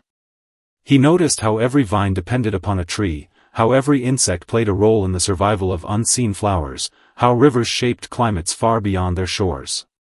Nothing existed alone. Every living thing moved within an intricate web of connection. Standing atop mist-covered mountains, Humboldt would gaze across endless layers of green stretching beyond the horizon. In those moments, he no longer felt like a solitary explorer conquering wilderness. He felt small, peaceful, and strangely comforted by the realization that human beings were merely one thread woven into a far greater tapestry. At night, beneath skies crowded with unfamiliar stars, he often wrote quietly by lantern light inside damp canvas tents. His journals were filled not only with measurements and observations, but with reflections on solitude, beauty, and the strange calm that arose when a person surrendered their need for control. The rainforest taught him patience. It taught him humility. Most of all, it taught him that silence itself could become a form of wisdom. There were evenings when rain fell endlessly upon the canopy, creating a soft and hypnotic rhythm that lasted for hours. Humboldt would sit awake listening to the sound as steam drifted from the soaked earth. In those moments, he felt as though the forest itself were breathing around him. Far from civilization, he discovered a peace deeper than comfort. The jungle demanded respect, but it also offered clarity. His scientific discipline became his anchor within this immense wilderness. While fear and exhaustion sometimes crept into his mind, the careful rituals of observation steadied him. He measured temperatures, charted elevations, examined plants, and mapped rivers with meticulous precision. Yet beneath these calculations lived something far more emotional. He was searching not merely for information, but for understanding. He wanted to know how life itself held together. The further he traveled, the more convinced he became that humanity's greatest mistake was imagining itself separate from nature. Civilizations often spoke of conquering the earth, taming it, reshaping it for human ambition. But Humboldt saw the arrogance hidden within that belief. The rainforest revealed a different truth. Survival depended not on domination, but on balance. He observed indigenous communities living alongside the forest with quiet attentiveness, understanding rhythms outsiders rarely noticed. They moved through the jungle not as masters, but as participants within its living system. Humboldt admired this deeply. He realized that wisdom did not belong solely to scholars or empires. Sometimes wisdom belonged to those who listened most carefully. Over time, the rainforest transformed his inner world as much as it shaped his scientific thought. The immense pressures of exploration no longer felt burdensome. Instead, they widened his spirit. Like the Amazon River itself, his mind grew expansive enough to hold contradiction, uncertainty, beauty, and fear all at once. He no longer sought glory in discovery. The act of witnessing became enough. Years later, when he reflected upon his journeys, it was not fame or recognition that lingered most strongly in his memory. It was a single profound sensation he experienced deep within the rainforest, the feeling that his own breathing had, for one brief moment, fallen perfectly into rhythm with the breathing of the earth itself. That moment remained with him forever. Even in old age, surrounded once again by books, maps, and the comforts of European society, part of him still wandered beneath those towering trees. The rainforest had altered the way he saw existence. He understood now that the world was not a collection of disconnected objects, but a living network of relationships, endlessly shaping and sustaining itself. His ideas would eventually influence generations of scientists, philosophers, naturalists, and dreamers. Yet beyond his intellectual legacy, Humboldt left behind something quieter and perhaps more important, a way of seeing the world with reverence instead of ownership. Tonight, as the fire burns low and shadows soften around the room, his story lingers like distant rain falling gently across unseen leaves. The world can often feel fragmented and overwhelming, filled with noise, urgency, and restless motion. But somewhere beyond the edges of modern life, the forests still breathe in ancient rhythms. Rivers still move patiently toward the sea. Stars still hang silently above the sleeping earth. Perhaps peace begins when we remember that we, too, belong to that rhythm. So allow your thoughts to slow now. Let the weight of the day dissolve into the darkness beyond the firelight. Imagine the vast rainforest stretching endlessly beneath moonlit clouds, alive with quiet motion and unseen harmony. Feel the steady pulse of the living world surrounding you. And as sleep gently approaches, may you drift into dreams with the same calm humility Alexander von Humboldt once discovered deep within the breathing heart of the Amazon.